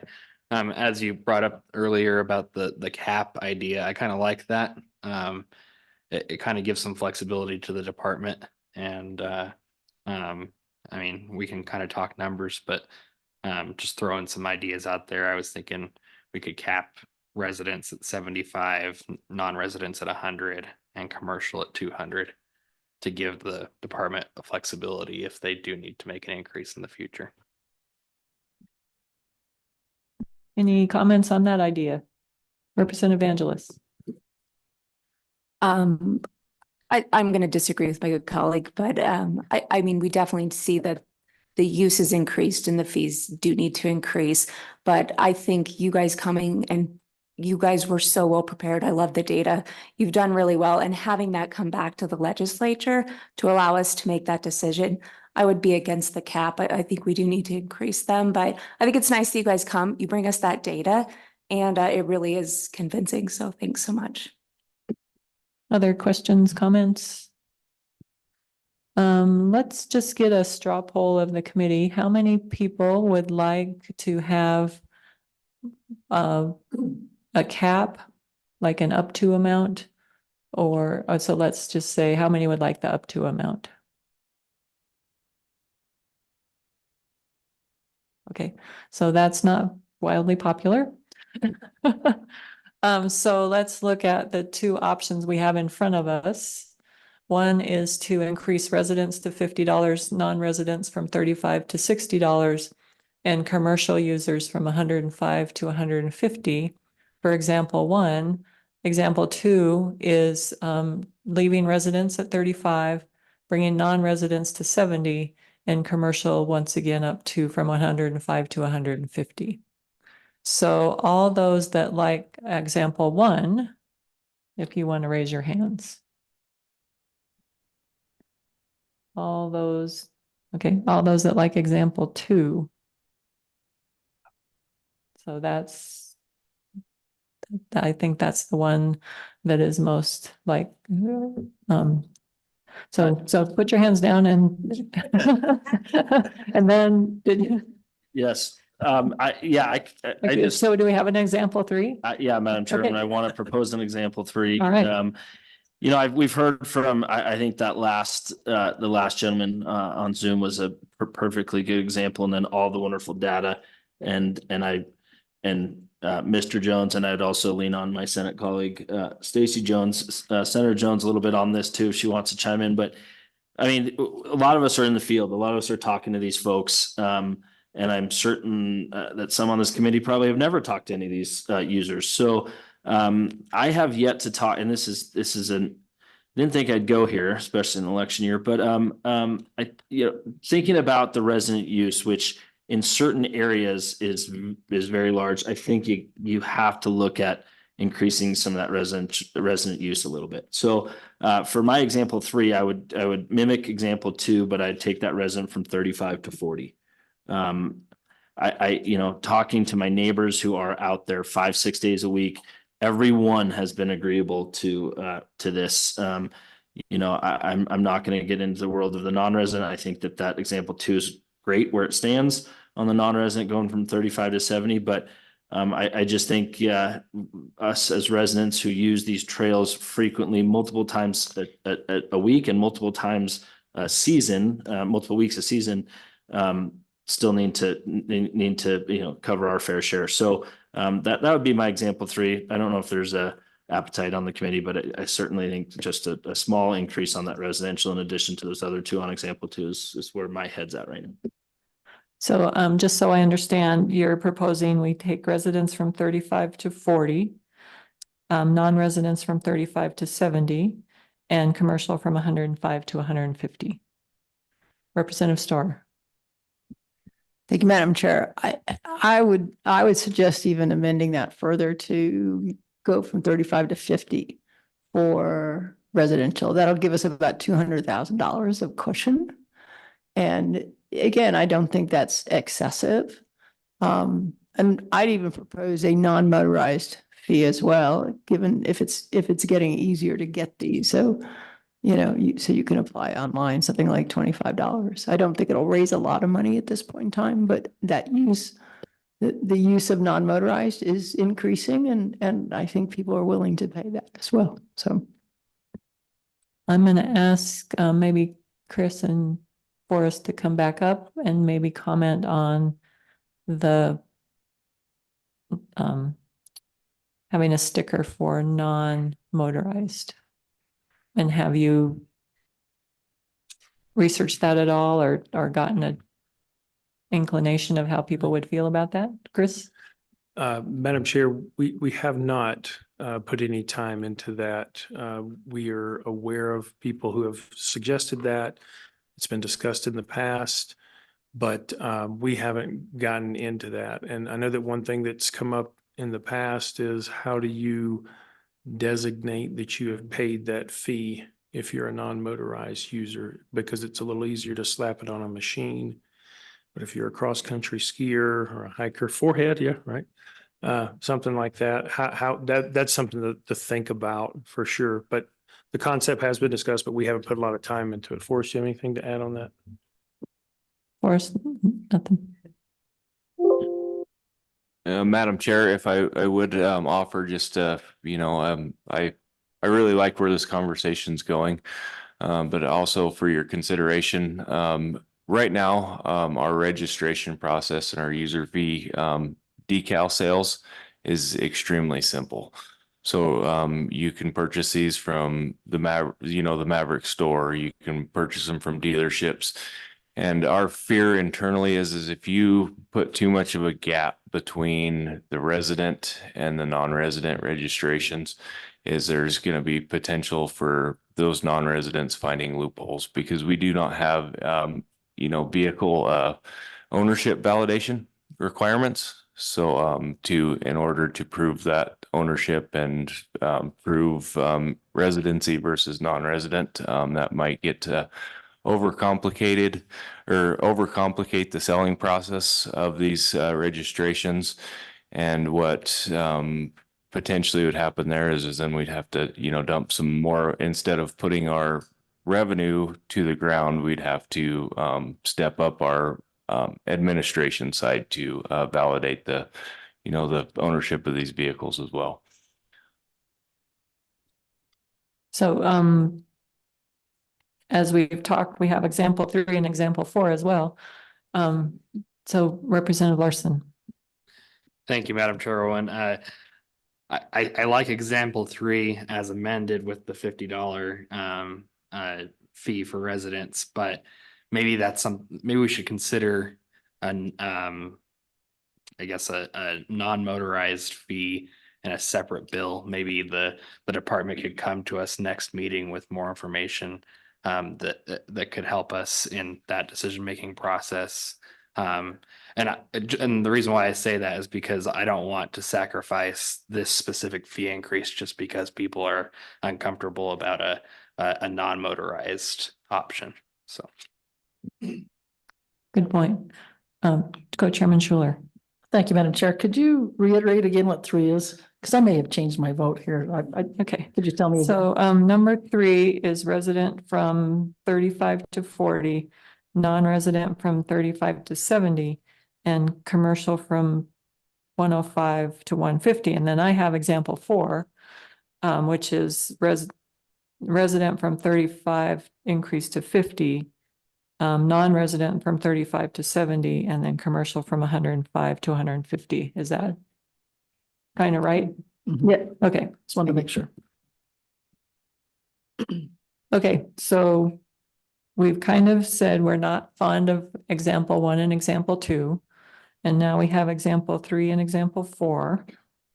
So all of those in favor of example 3, which is raising the resident from 35 to 40, raising the non-resident from 35 to 70, and the commercial from 105 to 150. Raise your hand. 1. 3. That's 3. That's 2. Okay. Now example 4 is from 35, increasing from 35 to 50 for residents, increasing 35 to 70 for non-residents, and 105 to 150 for non-residents. All in favor of that one?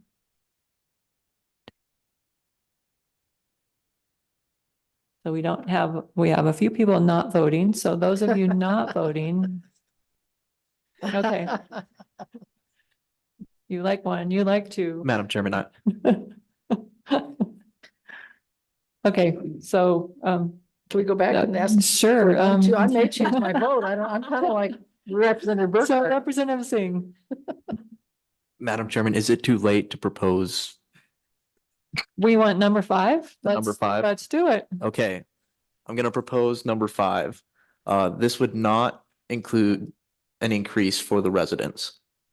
This would keep it at 35. For non-residents, it would be raised instead of to 70 to 100, and then commercial would remain the same.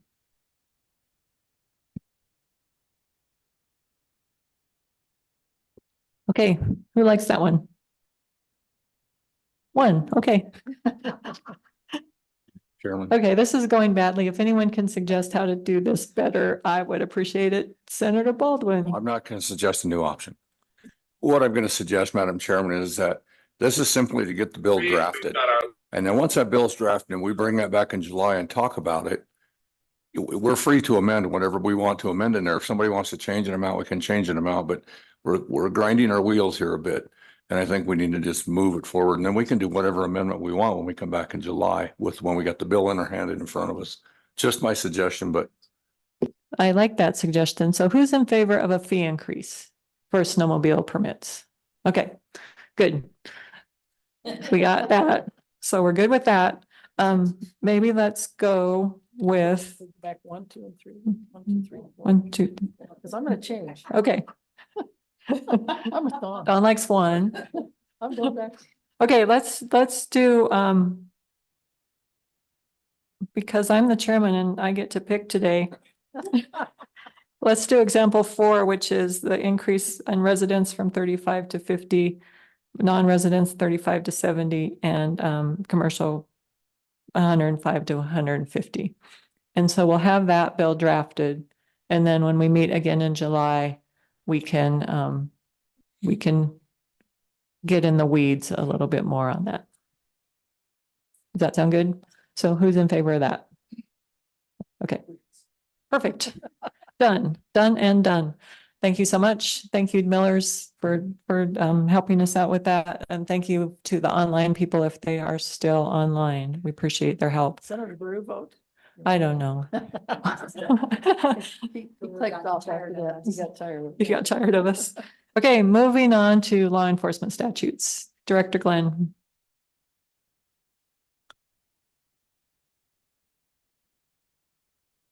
Thank you, Madam Chairman. I can see some faces over there and I'm feeling the same way, a little bit of a food coma after eating a Proud Cut at lunch today. I'd like to have Nick and Mark come up, and I want to introduce Mark a little bit. Mark's been our chief law enforcement ranger for the last couple of years.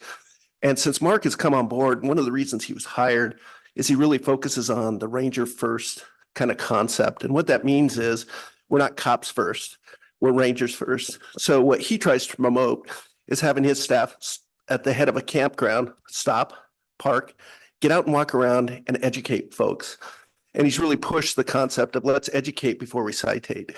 And Mark has done a phenomenal job, and I just want to give him some kudos for that. And then I'll pass it off to these two. Thank you, Madam Chairman. Thank you.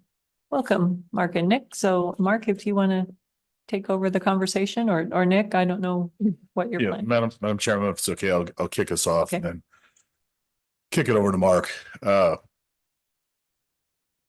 We're coming to you today to talk about the statutes that governs where state park rangers are allowed to operate. We had a incident recently at the Barrett Building that required us to have some security in the building for a few weeks. That's our headquarters building in Cheyenne. We were not able to provide that security, despite the fact that we have law enforcement ranger in the building and law enforcement rangers in the building on a regular basis. We were not able to provide that security on our own. We actually had to go to the chief of police in Cheyenne and ask him to ask us to provide security. We are allowed to, our rangers are allowed to operate off of park lands when asked to do so, but right now cannot do that on our own. So that's just one recent example of something that we had to deal with. So I'm going to ask Mark to kind of dive into this a little bit and give you a little bit more detail and a couple more examples. Great. Mark? And Chair Newsom, I'm Mark Coughlin. I'm the Chief Ranger for the state parks, and I oversee the ranger program in the state. Just a little bit of a background to be helpful is that our park rangers are post-certified peace officers in the state of Wyoming. We have the same training as other peace officers in the state. We go to the same academy, and we go to the same training every year for annual training. And we have a pretty robust training program. We actually exceed the required post requirements in the state of Wyoming for training every year to keep officers safe and keep the public safe. You know, Director Glenn talked about the Ranger First philosophy. You know, we fill a lot of roles besides law enforcement, but you know, our primary role is to make sure our folks are trained safe enough to do their jobs and help the public out and provide public safety in our parks. And right now, as our rangers, as the Deputy Director Nayland said, is we handle a lot of different calls. Another example is we had this past week, we had an individual who committed a homicide down in Colorado. He was a Wyoming resident. Stated he was headed to the Vedaboo Kirk County State Park area.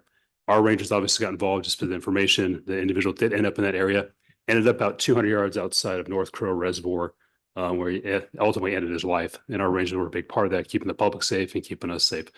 You know, state statute allows for us to operate as commissioned peace officers on our properties, state parks, historic sites, et cetera, with the exception of the Barrett Building and some other properties. We don't have that ability to do that.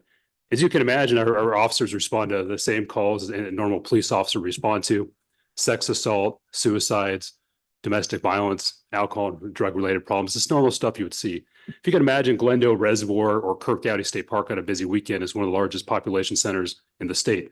It's like running a small town, and our rangers are responsible for the safety and for the security of those individuals in our parks. And so that's our responsibility. So the issue arises is because the current statutes, as Deputy Director Nayland said, is that we cannot go outside of our parks properties unless we're requested by another agency to help out, which we do. We get a lot of requests. An example is that suicidal person in our park areas. We might help on a case where there's not an officer or deputy available close by to respond to a house for alarm call or domestic violence, where it would be, we're requested, or we can request if we see something, we have the radio traffic and we know who to respond to, we can request to assist outside of our parks as well. So the question is, how do we provide better public safety? So, you know, a couple of examples is just to give you one more that's kind of hits home to me is, you know, we have one of our officers going from Kirk County State Park to Cheyenne for a meeting. In the process, comes across a driver who's weaving into oncoming traffic. He doesn't have authority to stop that person. I'll get permission first. So he tries to get a hold of State Patrol to get that permission from a supervisor. As they're approaching the bend around the bunkhouse restaurant and the school there, officer has to make a difficult decision. What do I do? I don't have permission to stop this person, but I know it's going by a school in a busy area, and he's literally going into oncoming traffic. So he has to assume that liability himself. Like for the interest of everybody, I got to stop this person. So he does. It gets a whole highway patrol to show up, and the person goes to jail for suspicion of driving under influence. So those are some examples. The Barrett Building, you know, is another one where we have an issue in house, and we get called to help out. Or if we've had homeless folks that come into the building downstairs, I would get called to help out and work with this person. But I would have to call the chief of police from Cheyenne PD and get requests to engage before I did anything, or I'd have to call 911 myself to get law enforcement assistance. So it complicates things to do that.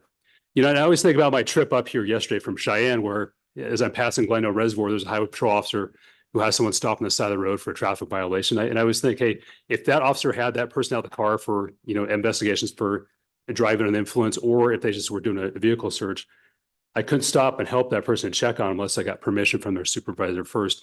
So that kind of helps. It takes away my ability to maybe help just a safety reason, make sure the officer's okay, check in, say hi. If they're okay, keep moving. When I stopped for gas on the west side of Casper, there was 2 sheriff's deputies from Natrona County who had a couple individuals outside of a car doing a vehicle search. It wasn't going real well. So I just stopped, filled up gas, hung out for a while, just see how it would go. And thankfully 2 other deputies showed up where to help them. Again, I couldn't assist without having some kind of request for assistance from them. So those are some of kind of the challenges that we have. The way police departments go through this process is if you have an agency like a Cody PD or Casper PD, where your jurisdiction requires you to go out in the county to go from one piece of land to another, they typically have an MOU with the sheriff's department to allow them to do law enforcement outside of their cities, but in their counties. Well, there's 23 counties in the state of Wyoming. You can imagine how hard that would be for us to manage 23 MOUs. The sheriffs would change every election cycle and trying to manage that process. So it would be easier for us to have some kind of authority to take care of those problems where we just don't have. Maybe we're in the canyon as I head back and go through the Bighorn Canyon, and I see somebody who's driving in oncoming traffic, is impaired, and I can't get out to stop to get permission to engage with that person. There's that safety risk. How do we do that? Or maybe it's an active shooter at a school somewhere. There's so much radio traffic. I cannot get out to say, hey, look, I'm here, I'm helping out. I think your expectation for you all is that I go there, engage and solve that problem if that happens. This is by no means a power grab. This is strictly for public safety and how do we better provide a better level of public safety since we are peace officers and we are so spread out across the state and our parks are so large. You can imagine just even today on our tour at up at Buffalo Bill, if you want to go from one side of the park to the other, you're going to leave at some time. You're going to leave that jurisdiction and go back in your own jurisdiction. If something came up, how would you do that? Again, it's not a power grab. Typically, when we stop and we assist another law enforcement agency, we always try to determine with that law enforcement agency, hey, who is the best person to take over this case? A lot of times we handle these cases to that local jurisdiction. We don't do that ourselves. So, I guess what we're requesting here is just to give us more authority to act outside of our parks for this public safety. Again, we do so many things as park rangers. We don't have time to run, specialized or targeted, traffic enforcement inside of our parks. By no means we would ever do that outside of our parks. That's not our job. Our job is under exigent emergent circumstances. How might we be able to intervene and hopefully stop some kind of tragedy or some kind of loss of life? So that's our intent here. Question is, how do you monitor that? How do you gauge that so we don't have our rangers, our officers going out off-site and doing law enforcement? We do that through a policy, a very robust policy. It says, look, your primary focus is on our properties. That's your primary job. But when exigent circumstances, when emergency circumstances arises, that's when we would choose to enforce laws outside of our parks for public safety. And again, we would still, if we could, we would notify local law enforcement authorities, let them know what's going on. If we have that ability, if we're not in some dead zone for radio traffic, that's how we would engage. So that's how we would do it. That is our goal is to really to have a little bit more enforcement and have a very, very robust policy to make sure that we understand, look, our job is not to come off our parks properties, but sometimes we need to. That's part of our job as well. And how do we do that safely and effectively for everybody? And with that, Madam Chair, I'll stand for any questions. Okay. Are there any questions about law enforcement in parks? Co-Chairman Schuler. Thank you, Madam Chairman. Just wondering, is the language, is it in the statutes that you have to ask permission? If it is, what was anybody have any reason as to why it was put in that way for asking permission? That just doesn't make sense to me. Nick, is that Madam Chairman, Senator Schuler, I don't know the answer to why it was put in there in the first place, but we are talking about the definitions sections in 6.1.104 and 7.2.101. And the language that we're suggesting be removed is at the end of the definitions. It describes who the law enforcement people are. And then it says, when acting within the boundaries of the state park, state recreation area, state archaeological site, or state historic site, or responding to a request to assist, as Chief Coughlin said earlier. So if we just were to strike that language, it would give our staff a little bit more ability to do what they need to do. Chief? Madam Chair, I have examples of that bill if you'd like to see them. Yeah, I think that would be great. And Madam Chairman, if I could, one other thing.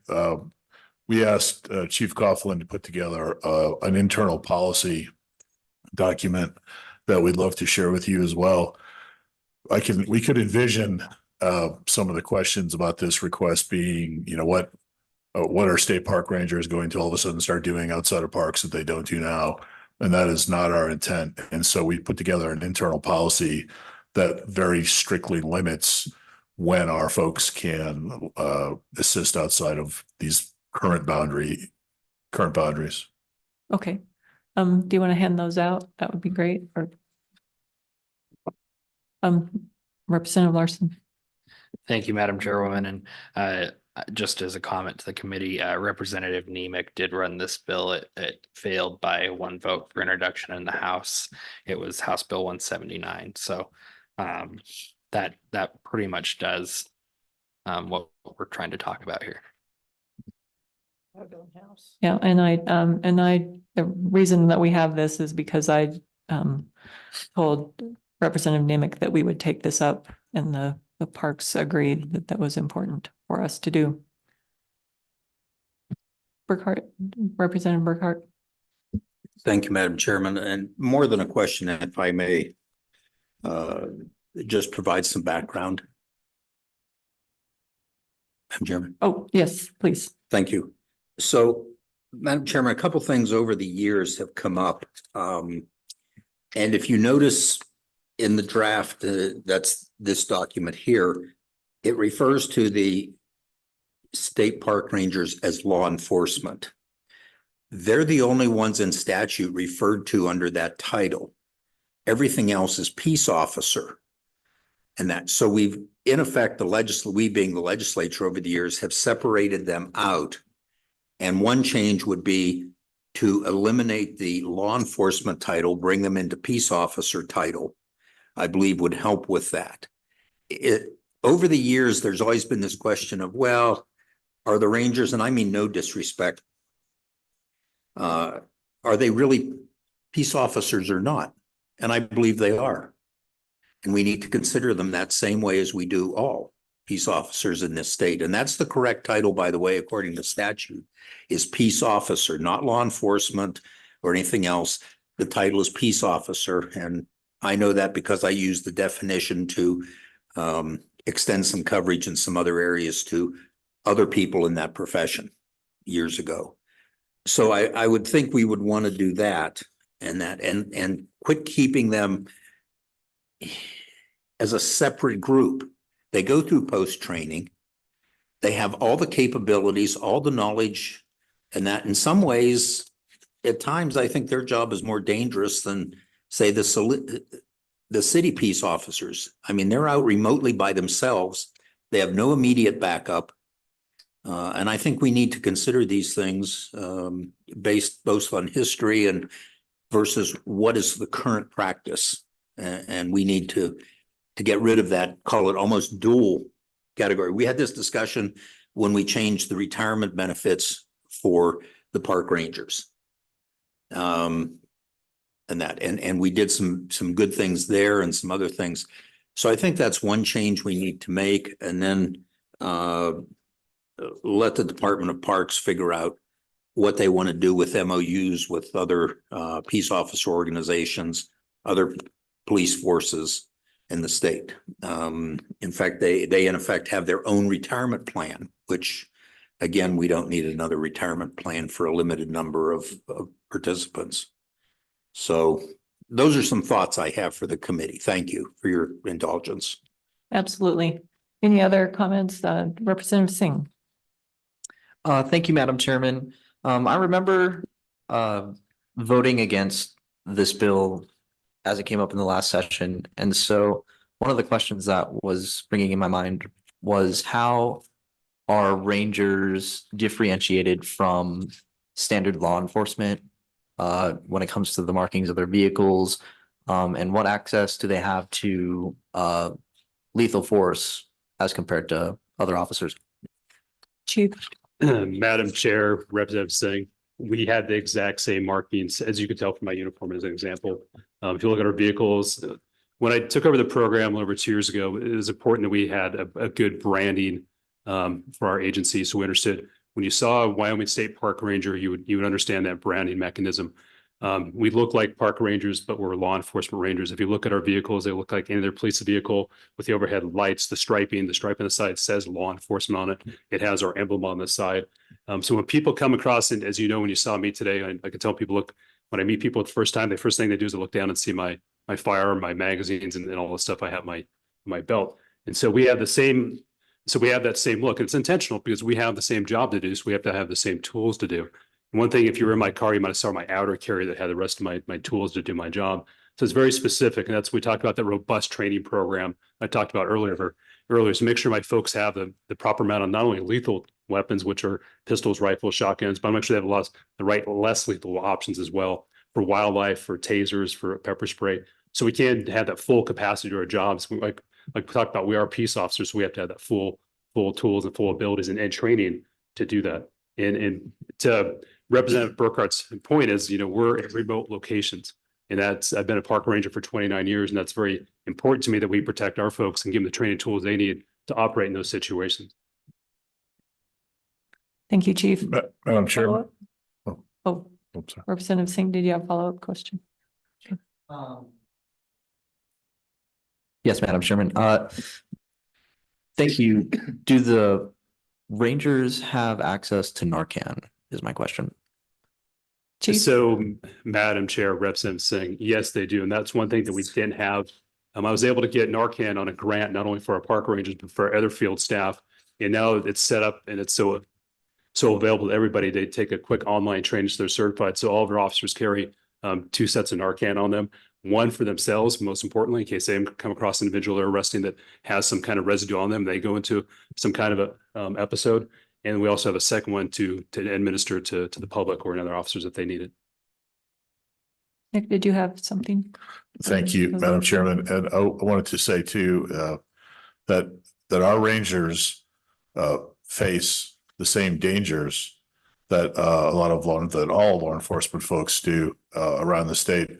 We've had a ranger who was shot and almost killed in the line of duty. I've seen body cam video just since I've been here of a ranger being struck by a vehicle and several instances of assault on our rangers where we had to tase people and restrain people who were actively assaulting our team. So I think I say that just to reiterate that these are peace officers, as Representative Burkhart said, in the same sense as every other peace officer in the state. Oh, Chairman Schuler. Thank you, Madam Chairman. Just first a comment and then a question. I'm sure part of the reason we get this through the Management Council was probably because of this bill and its failure, because I think a number of us feel like it's important to revisit it and take a look at it. I guess just a clarification, maybe either one of you or Representative Burkhart, when you said post-training, I assume that means they go through the academy, just like any other official. Is that correct, Chief? Madam Chair, Madam Co-Chair, yes, that's the Wyoming Peace Officer Standard and Training posted. And it's the same, to be a peace officer in the state of Wyoming, like most states, you have to go through a certified academy. You have to maintain your hours of training to maintain that status. Okay, thank you. Representative Winter. Yes, thank you, Madam Chairman. Folks, I was going to ask you a question as to relative to the BLM Rangers. How are they compared to you folks? Do they have the same police power as you, or do they have any at all? Chief, do you know that? And Madam Chair, Representative Winter, their law enforcement division, they have a federal, we'll call it a federal post or a federal certification to do law enforcement. They can do law enforcement on federal property, what they're allowed to do. Some of those have joint commissions with local sheriff's department and other agencies, but they have the same, their law enforcement unit has the same arrest authorities on their property specific to their laws, but they go through the same training. I know that BLM and Forest Service Rangers go through the FLETC, the Federal Law Enforcement Training Center, which is a pretty robust training center, which mimics most states and probably better than most states' post requirements. Do you have a follow-up? Yes, thank you, Madam Chairman. I've always been a little bit scared of having many law officers out there when we have a sheriff that's been elected and everything. And so I'm just a little reluctant to support this kind of action on our state parks or even on the BLM. I just wonder if it's really necessary. Madam Chairman, Nick. Representative Winter, I could tell you that around the state, we have 5 full-time law enforcement rangers, a couple of superintendents and district managers who are post-certified, and then as many as 25, if we're lucky and can hire everybody, seasonal law enforcement people. And in places like Glendo State Park, Boysen State Park, it's not uncommon for us to have more law enforcement officers on duty than the sheriff does at any given time. The sheriff's departments are and other law enforcement are so strapped around the state that we often outnumber them and are called off our sites to assist them more than we ever call them to assist on our parks. Follow up, Representative Winter. Yes, thank you, Madam Chairman. I also, it's my understanding, well, I know this for a fact, that the Game and Fish law officers are around Glendo at certain times and these other parks as well. So how do you deal with the two of them, or however many different agencies might be involved here? Chief.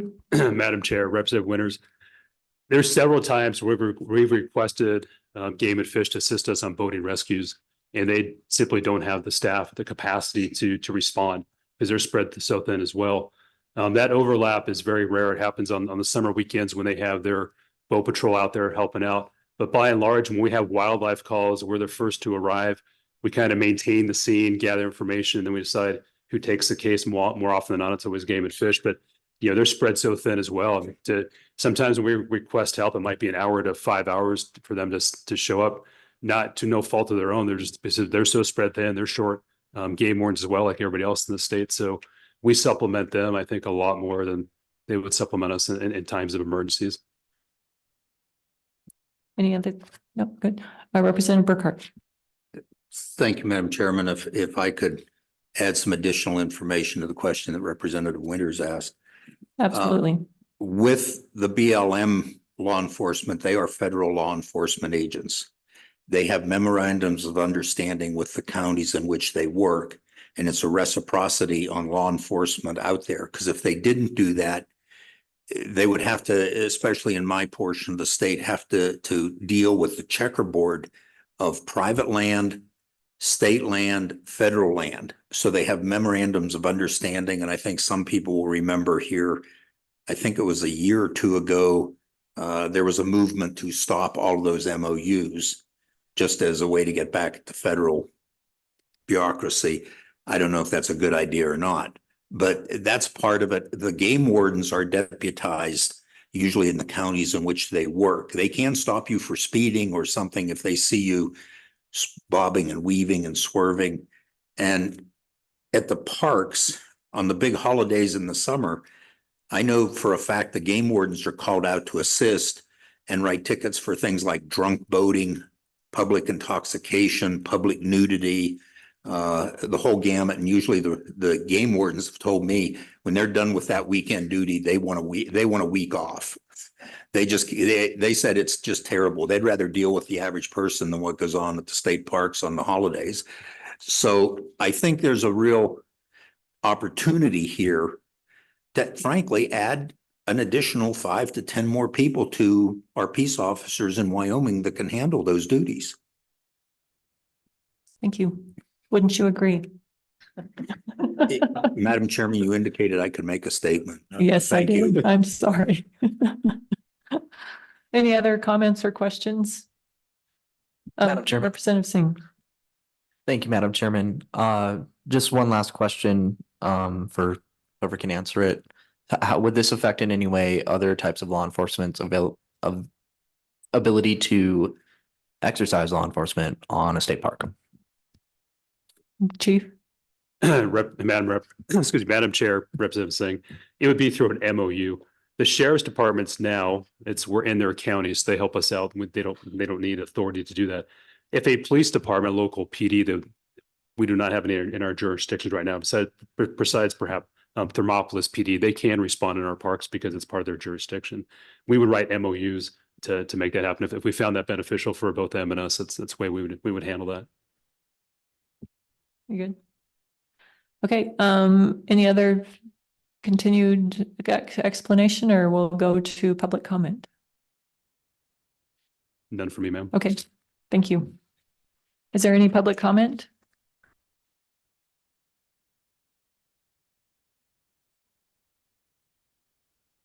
Seeing none. I guess if you guys want to hang tight then. So we have a draft in front of us. And I'm wondering what the feeling of the group is. So I guess a show of hands, do we want to take this on? So all those in favor of taking this on, raise your hand. Okay, so there's consensus there, and then we have this potential bill draft in front of us. Was this done with you, Lucas, or was this from Representative Nemec's bill? Madam Chair, this it does look like it was based off of the bill that was brought during the this past budget session. And I had not seen this yet. I'm seeing a couple additional changes, but I can incorporate those or look into those as well. And yeah, definitely do something similar. Representative Larson. Thank you, Madam Chairwoman. At this point, I'd like to move to draft a bill that is similar to Representative Nemec's bill. Also, I would like to include in my motion Representative Burkhart's suggestion of changing the definition language from law enforcement to peace officer. So that's my motion. Moved by Representative Larson, seconded by Senator Schuler to draft a bill based on what we have in front of us, but not exactly what we have in front of us, and to add or to replace law officer with peace officer, law enforcement with peace officer. Everybody good with that kind of loose explanation? Madam Chair. Yes. If I may explain the peace officer, that would then give the park rangers access to all of the other benefits that peace officers in the state of Wyoming have. So, for example, they can claim mental stress as compensable, would be one example, which maybe they don't currently have. It pretty much says they are peace officers in full sense of those words, to the same effect as the county sheriffs, the local police, the highway patrol, DCI, all of them. That makes them equivalent to everyone. Just so everyone understands why I'm going there. Okay. Chief, did you have a comment? Yeah, Madam Chair, we currently do have we're in the law enforcement retirement plan, not the highway patrol and game and fish, but the sheriffs and police chiefs at law enforcement. We also get the in the line of duty death benefits. So we are considered, to Representative Burkhart's point, is we are represented as peace officers in those senses. Okay. So I guess we will bring this to a vote if there is no more discussion. All those in favor of having a bill draft for state park law enforcement to be able to do law enforcement outside of the state parks, I think is the gist of it. So all those in favor, raise your hand. All those in favor, all those opposed?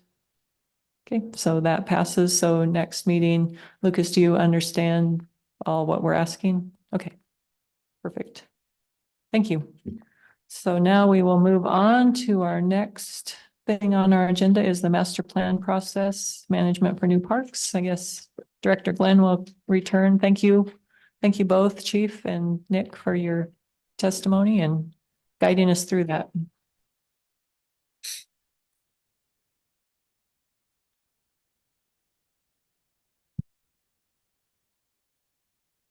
Thank you, Madam Chairwoman, and let's bring it home. Okay. Keep us on time. I just wanted to talk a little bit about the master plan process and all this, also the site criteria process, and make you aware of a few happenings and what's going on. And then Nick will talk a little bit about the Arboretum in particular. We talked a lot this morning about the master plan, and that's a site that we already have that's maybe we've had for many years. And we say, okay, we need to refresh this. We need to figure out what we want to do in the future with this. The site criteria process is a little different, and that is when we decide whether we want to take on a site. And that is in statute that says you state parks needs to create a rule. So you figure out whether you want to take on a certain property or not. And we go through, it's a very public process. We actually usually bring the local legislator in, we bring community leaders in, we bring other nonprofit groups in, interest groups, and we talk about the site. We look at estimated visitation, we look at the estimated revenue, we look at what it will cost to build a facility or bring a facility up to shape to do that. We have not had a new park created, a park being a place where people camp since 1971, when Kurt Gowdy was put in. We have had several historic sites that were created since then. And part of the site criteria process protects us. And frankly, it protects us from you. So when you as legislators think let's just get this to state parks. We can go through a process and go, we're not going to make any money on this. We're not going to improve communities and enrich lives because it's 540 miles down a dirt road. So we're going to say no on this one. We're going to say hard pass. And we have done that before. One of the things that is starting to happen is legislators are coming to us and saying, would you be interested in taking on a site criteria process for a certain place? The Arboretum was one of those. There's discussions about Ranch A that are going on right now. There's discussions about Gray Rocks, where Carly Ann and her team are pretty much gone through the site criteria process. But what happens is, you met Carly Ann, she's a superstar. She has one other employee that helps work on those planning. Right now, with what's going on with BLM RMP is a good example, the conservation rule, all these other things, they're also the folks that help work with the governor's office to write comments and do those types of things. They're the folks that are creating the master plans and moving forward. So what happens is we go through a process, and I'm going to use the Arboretum as an example. We go through a process, then and we say, yes, we think it's a good idea. Thank you, legislators, for bringing it forward to us. We're going to need $20 million to get these buildings back into shape to where they're up to code and they're legal. We're going to need an operating budget. We're going to need 2 additional employees to do that. And then it dies in the legislature. And when that happens, we have just wasted hundreds and hundreds of hours and thousands of dollars to put this forward. So I think what we're going to start doing is kind of, and this is in discussions that I've had with you, Rep. Chairman Schuler and Chairwoman Newsom, is start to kind of put a priority list together on how we're going to approach those. And I think we're going to be a little bit more of a stickler in the sense of saying, yes, we're happy to put it on the list, but it's going to go to the bottom of the list when we do that. And there may be times that, yes, something will need to jump the list, or it may be that it's like, we just don't have the bandwidth to take this on right now. So I just wanted to share that all with you, because I think what I can't do is just have my staff work on these resources, go through the process. We say yes, or we say no and walk away. But we say yes, and then it gets somewhere and dies. We don't have the bandwidth to be able to do that. So that was kind of my comments. And then Nick, maybe you can talk a little bit about Arboretum or anything else I missed. Nick? Sure, Madam Chairman. So the status of the Arboretum is the bill that went forward last year, as you know, failed by a single vote during the last session. But in the budget bill, there was put $3.5 million into AWAC positions for us to use at the Arboretum. We were very unclear about whether or not we had the authority to spend that money. And after some consultations with the governor's office and ultimately the attorney general's office, what was determined was that we do have authority to spend the money there, but we cannot operate it as a state historic site without legislation declaring it a state historic site. So our plan is to take roughly half $500,000 off the top of that 3.5. And we've put it in a budget code where we can do a master plan for the site and where we can do a facility assessment. So basically hire somebody to come in and go through all those buildings and give us a real determination on how much it would cost to restore everything and get everything up to proper standards and make things safe and usable. We think that about 500,000 will take care of that. We do not intend to hire the 2 AWEC positions or spend any more of the $3 million at this point. We're just going to leave it sit in the budget until a bill is passed that creates the state historic site. And I believe that if that bill does not pass in the next session, the money will just revert back. Any questions about the Arboretum? Senator Schuler? Thank you, Madam Chairman. Any idea without just, ballparking it, maybe, we went through that tour that we went through, the buildings seemed to be in pretty good shape. Any idea on what do you think it would cost to bring those up to code? Nick? Madam Chairman, Madam Co-Chair, our engineer went through, we have an engineer on staff. He went through the buildings and did a brief assessment of those. And our initial guess based on his work was that it was going to be north of $20 million to get everything taken care of. We anticipate that when we hire somebody to come in, the number will be significantly higher than that. Any other questions? Senator Jones? Madam Chairwoman. I'm trying to remember that it seemed like the numbers were kind of low as to how many people we thought were going to visit the Arboretum on a yearly basis. Do you have that in front of you or do you know what that was? Madam Chairman, Senator Jones, I believe that our guess was that after, based on what other arboretums in similar metropolitan areas see as far as visitation, after it got up and running, we were thinking maybe 10 to 12,000 people a year would visit the site, which is about average for one of our state historic sites. Now, I can also see a lot of opportunities to grow that number because of the location in the Cheyenne area, but I think that's a fair estimate for early on. Any other questions, comments? Okay. Anything else? Madam Chairwoman, I think the suggestion would be to, if it was your will, to put together a draft bill to create the Arboretum as a state historic site. Thank you. So how many would like to create a bill to create the Arboretum as a state historic site?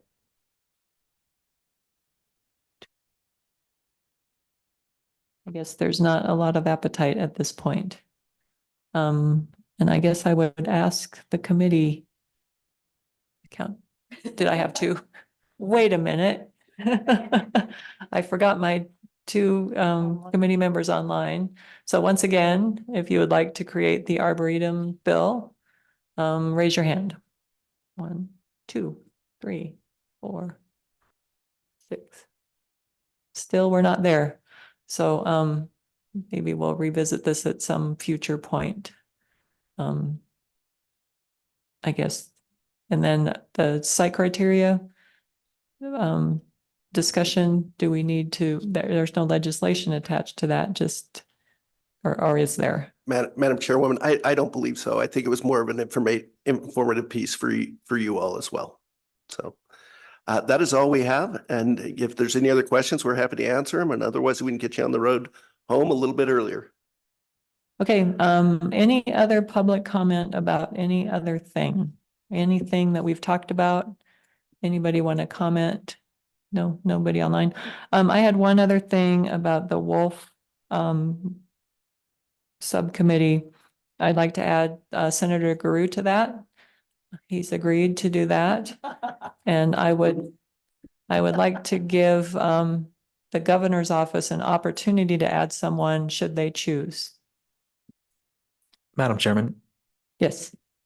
I would like to request that I can be on that committee. Well, as well. I have 2 senators and 2 representatives at this point, Okay, which I think was our plan. So I think we'll go with that. Luke, does that make sense? Okay.